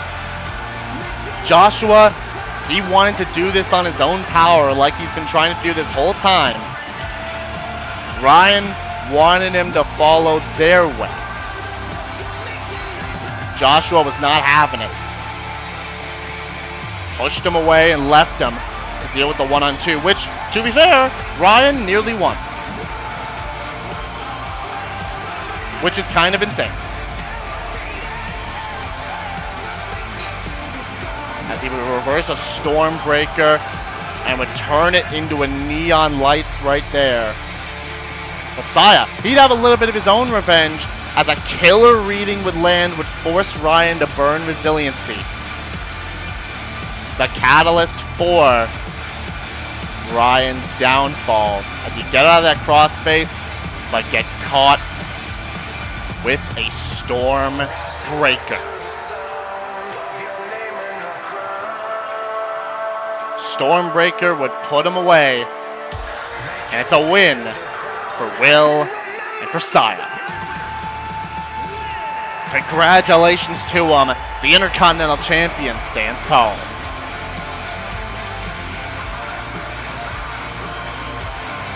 Along with Sayakiller.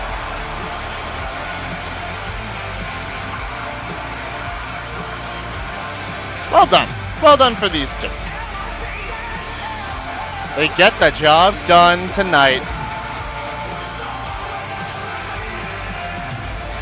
As we move on to the main event of the evening. It's time for the Battle Royal. We saw the women's Golden Shot contenders fight in the Battle Royal last week. We'll see it tonight for the men in our main event. It is Silver. It is Sukuna. It is Kara. It is Skull. It is Kokichi. It is Kazuya. It is Jack. And it is Modest. 8-way Battle Royal.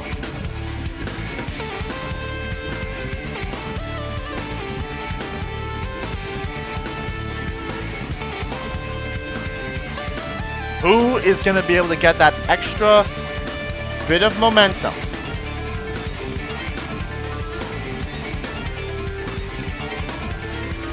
In order to make their statement for Catalyst and the Golden Shot ladder match. Let's find out as we turn up the voltage for the main event.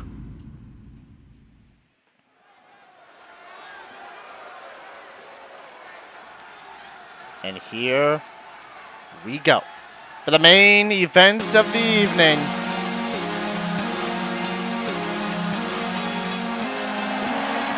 Here comes Silver the Hedgehog.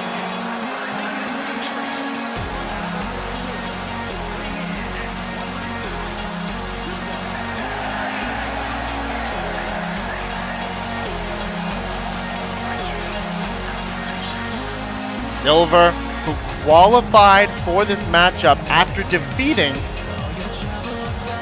Warlen. A big opportunity for Silver. We hadn't seen many opportunities for him. He got that chance to qualify and he did not disappoint. Now, after a little bit of time to rest, now he's got himself this chance. This once-in-a-lifetime chance. But tonight he goes at it with every other competitor in that match in this Battle Royal. Who's going to be a standout in this matchup? Who's going to be one to watch as we get closer to Catalyst? Maybe Silver will be that one to watch. The future is bright for Silver. But I think he already knew that. So, let's see what he can do. My bad. As out next, the man who qualified by defeating the Ringmaster, Modest.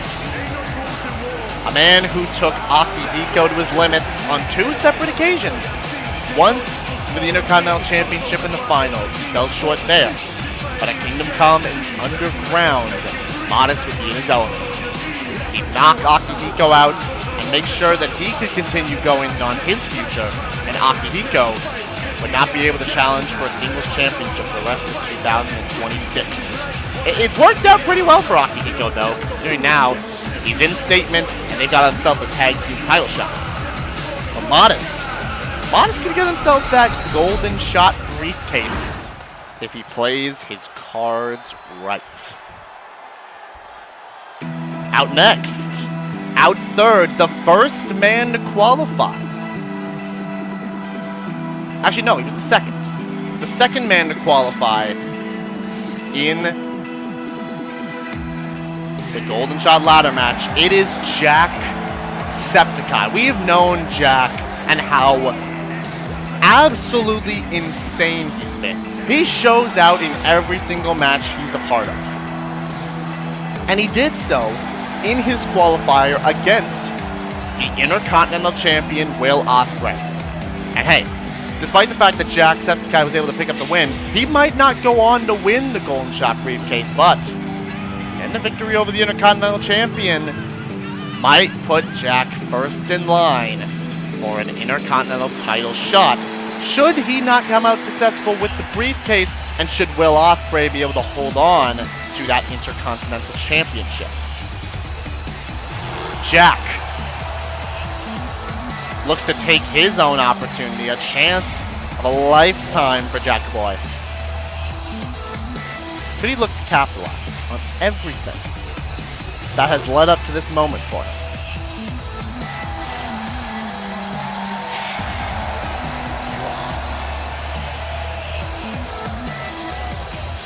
Well, we'll just have to see. Jack, a good luck to you in this matchup. In this battle royal. And out next, the first man to qualify, beating his old arch rival, Satoru Gojo. It is Ryomen Sukuna.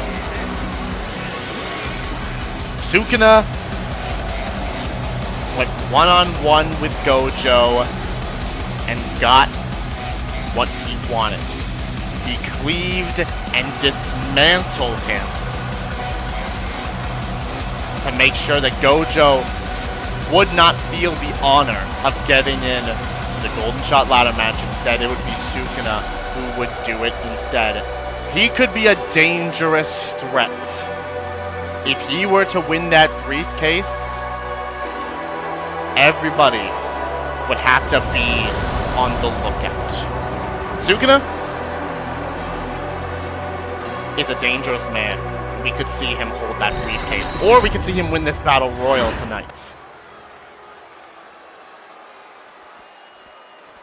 That's the first 4 competitors. Let's get to the back half of this competition, and the man who qualified by defeating Cassius Wright, the former and the inaugural GWE World Heavyweight Champion, fell to Kazuya Mishima. Cassius has been a little bit of a funk. I haven't seen him since that qualifier as well. Nobody's seen Cassius since that qualifier, except for maybe Estelle, considering that is his daughter. Cassius has been taking a bit of a break, trying to get himself in the right headspace after Kingdom Come, where him and Joshua, they were unsuccessful against Dice, and that messes with your mind, especially considering now you have to watch your son be a part of Dice when you really don't want him to be, and he doesn't want to be. But his own actions led to the consequences. And Cassius was unfocused, and Kazuya took advantage of it.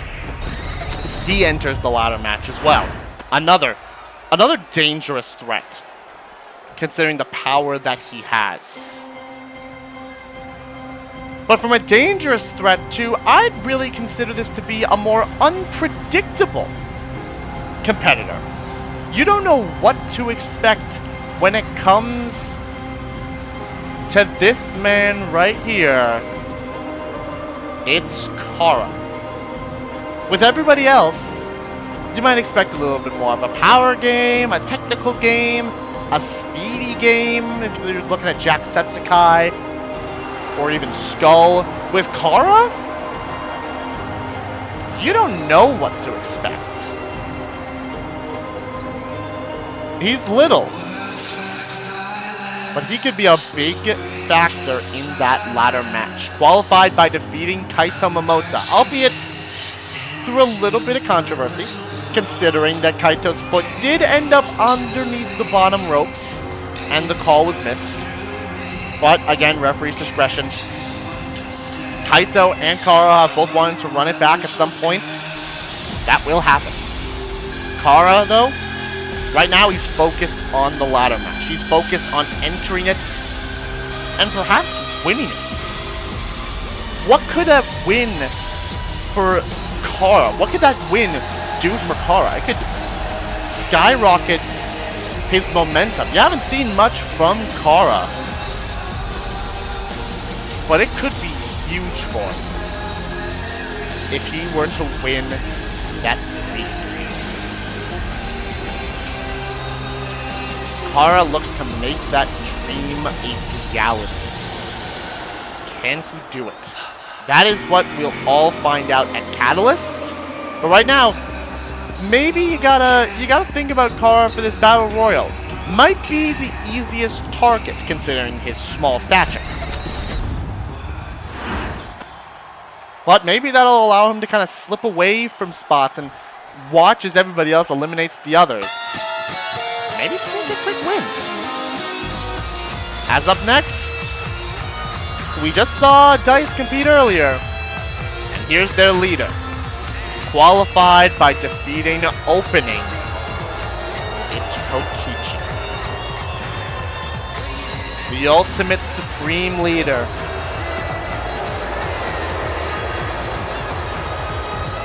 Is here.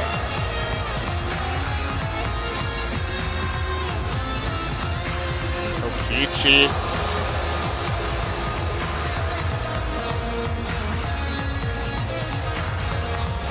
Looks to be a bit of a dark horse.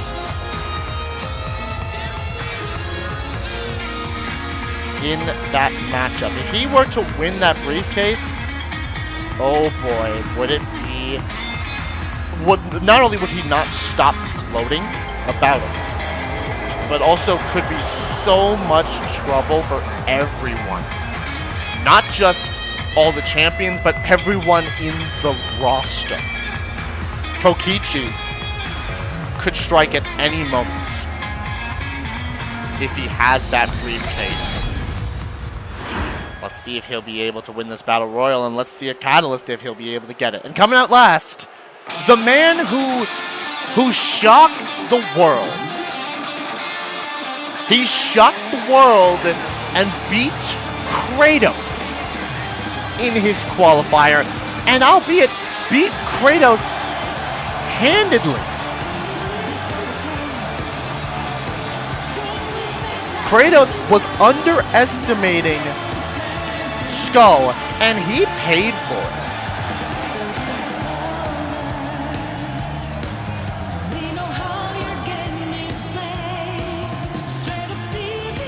Also out of character right now. At the current moment, this is being recorded on Friday, May 1st. Which one? It's gonna be May. And two, right now, it's currently, in my time, 6:02, which means Ticket to Paradise has just begun. So, those who are seeing this in the future,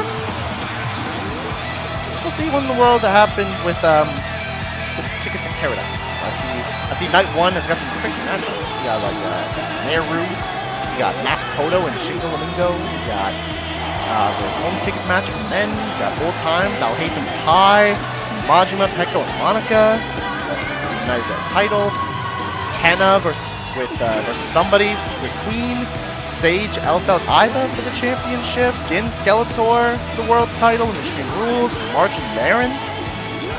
3 stages of hell, fight forever. It's a good show. That one's gonna go crazy, but here we go. It's not worried about that one right now. Out of character. Be worried about that now. Back in character, it's time for this matchup for the Battle Royal. Skull, if he, again, as I mentioned before, Skull, he shocked the world. Could he win the briefcase and pull off another shock? We'll have to see. But right now, it's this Battle Royal we gotta worry about. Modest is taking it to Sukuna. Silver, super kick to Kazuya. As Jack and Kara on the other end. Silver trying to pick up a quick elimination here. Could he get Kazuya out this fast? Silver trying to tip him over. Kazuya holds on, maybe just barely. No, he gets on. Gets up. Gets out. Oh, Kara holding on though as well. Sukuna tried to eliminate Kara. No siree on that one. Silver's still trying to eliminate Kazuya. Man is going after the biggest threat in the match. Which you love to see that. Oh. Counter.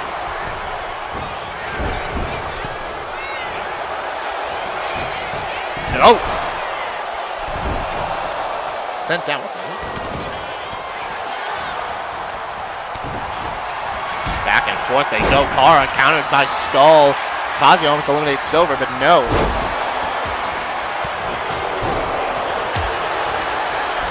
Oh, moonsault from Modest to Kokichi as Silver puts Kazuya in the corner.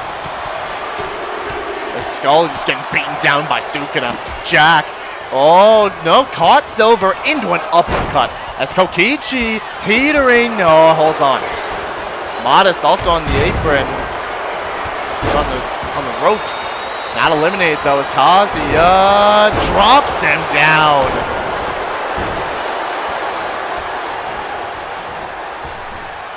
Well sent down. Oh, tried to eliminate Kazuya. Skull tried to eliminate Sukuna, not the case. And then back suplex from Sukuna.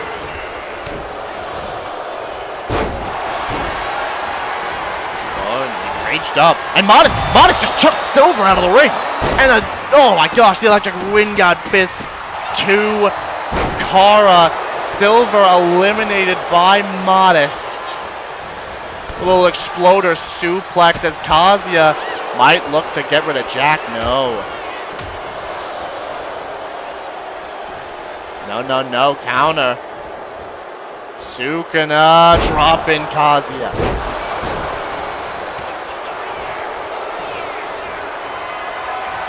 Up on the shoulders, no. Countered again.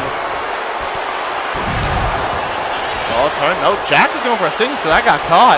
And a throat thrust from Sukuna. Oh, back suplex as well. Kokichi. No, countered by Kazuya. Oh, went for cleave and dismantled Kara with the counter. Modest could be looking to eliminate Jack. No, not gonna happen. And oh, skull crushing finale to Kara. Oh no, Skull could be in trouble though. Kazuya might just get rid of him, and he does. Skull eliminated by Kazuya. And the 10-hit combo to Kokichi. And there's the electric wind god fist as well. Right to the jaw of Kokichi. And he is out of this one. Kazuya with another elimination. I think he might have 2 eliminations in this fight. Modest though, trying to get rid of Jack. Doesn't have a finisher, but could get him here. Trying to eliminate Jack. I think he burned resiliency on him. As Kara takes Kazuya down. Oh, no. Counter. Oh, Jack. Saving Modest. Hoists up Sukuna for a Jack hammer. But now goes after Modest as Sukuna rolled to the outside. As Kara still standing. So is Kazuya, but Kara. Oh, no. Saved. Because Kazuya was in the way. Russian leg sweep. Oh, but Modest in trouble. Sukuna not able to eliminate him. Oh, but the fire, but Modest ducked the fire. Sukuna tried to throw fire in Amada's face and he ducked it. Uppercut to Jack. Modest, quiet riot to Sukuna, but he's got to deal with Kazuya. And he's trying to. Modest.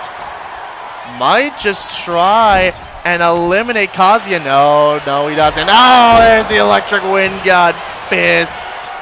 Oh, but Jack tried to save him, but Kara wants the elimination on Jack.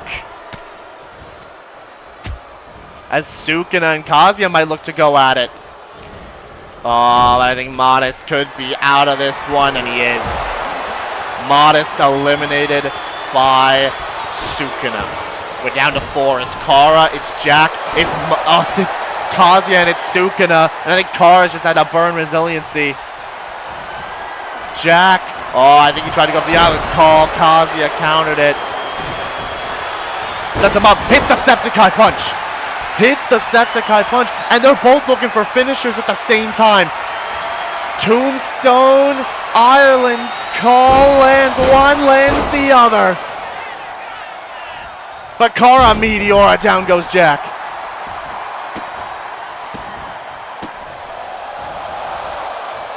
Brush, no. But Kara, with Kazuya standing up, might just look to get rid of him right here, right now. Kara makes Kazuya burn. Doesn't eliminate him, but does make Kazuya burn resiliency. But Kara in trouble, holding on, not for long. Kara's eliminated. We're down to Jack, Sukuna, Kazuya. But Jack looks to, no, can't get rid of Kazuya. Can't get him, he gets those elbows up. Sent off the ropes. No, but countered. Sukuna right there. Reversed by Kazuya. Jack running in. Hurricane Rana, down he goes, and Sukuna's there. Oh, countered though by Jack. And these two look to be teaming up on Jacksepticeye. I don't know if it's because they see the threat or if they just want to duke it out themselves. Oh, but they might not get the chance. Kazuya sent into the corner. No, countered. Countered. Sukuna's got Jack now. Puts him in the corner. But Kazuya with a backstabber. Literally stabbed Sukuna in the back. Dropped. Oh, drop kick to the knee. Kicked over Sukuna and kicked the legs of Kazuya. Jack now just going after Kazuya. Mishima kicking away. Grabbing at the arm now. Looking to break the arm or break the fingers of Mishima. And an E-drop right afterwards. But there's Sukuna. There's Sukuna right there. Punch right to the head. And stomps on the arm of Jack. And now Malevolent Shrine is locked in. Jack is in trouble. He doesn't need to burn resiliency here, but he could tap out. Wouldn't eliminate him, but he doesn't even do that. He just fights out like the boss he is. But he might have left himself open for Kazuya. Might have left himself open for Kazuya. Mishima to pick the bones. Jack eliminated by Kazuya. And we're down to Sukuna and Kazuya. Knee doesn't land. Kazuya, forearm to the face. And waits for him. Waits for Sukuna to get back up before trying to toss him. Tries to toss him over and gets him out of here. Kazuya with, I think, 5 eliminations. I think he might have had 5 eliminations in this match. Gets the win in the Battle Royal, which I think this is not the first time he has won a Battle Royal. Congratulations to Kazuya Mishima.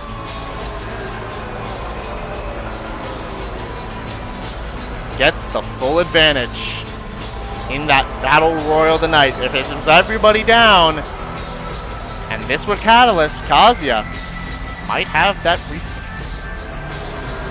But we'll see if it does actually happen at Catalyst. Kazuya picks up the win tonight.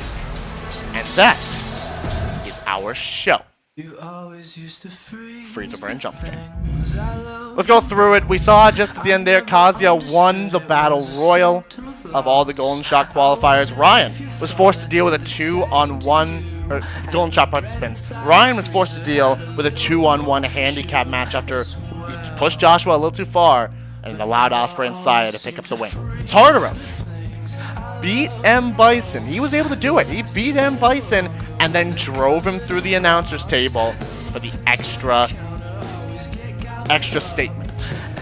Blonde Blazer debuts and picks up the win over Dusk with, again, a little help from that masked assailant. It was Puns and Roses who made their own debut and pinned Android 18. They'll now have themselves a tag team championship opportunity. This happened as well with a Bucks and Ilya Dragunov got a little backstage brawl and then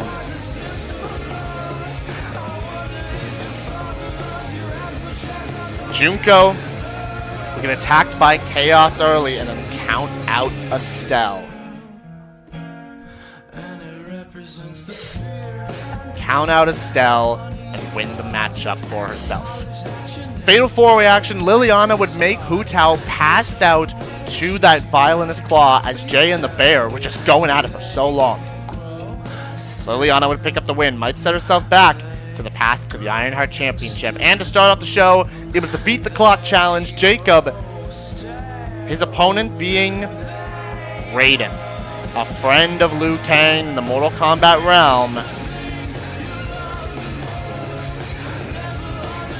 And Jacob, with literally 3 seconds to spare, pinned Raiden before the timer ran out and would get now the choice of the stipulation. Who knows what he's going to decide?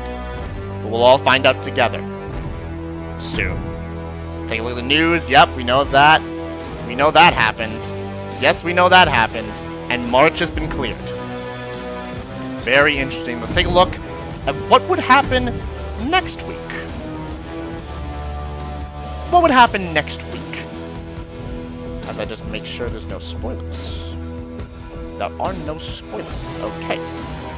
So, we would see Kenny Omega one-on-one with Modest in one-on-one action. We'd see Maki against Splendid. Sure. Estelle versus Nami. Estelle, who wasn't able to join the Golden Shot ladder match for the women. Nami, who did. Dusk versus this masked attacker, which honestly, I could see it getting to that. Chaos versus Monica. One-on-one, okay. Chun-Li versus Hina, a champion versus a member of the Golden Shot ladder match for the women. The Bucks versus Puns and Roses. Eggman versus Kokichi. Kokichi's dying. And in the main events, the Bro Gs really just want another shot at these tag titles. It's the Bro Gs versus Tyrant Syndicate for the tag team titles. How about that? Power rankings. Ospreay number 1, Kazuya 2, Lilliana 3, Matt Jackson 4, Junko at 5. Round out the rest, it's Jacob, Tartaros, Susie, Sukuna, Liu Kang, Ruby, XSP, Midoriya, Chun-Li, Dirty Dom, Nami, Bowser, Blonde Blazer, M. Bison, and Skull in your top 20. Out of character time. Y'all can go out of character. That's a great show. I love that. I'm just going to get out of here quick because that's it for me. I got to go watch some Ticket to Paradise. Thank you guys for tuning in. I'll see you next week for another pre-recorded edition of Monday Night Voltage. Bye.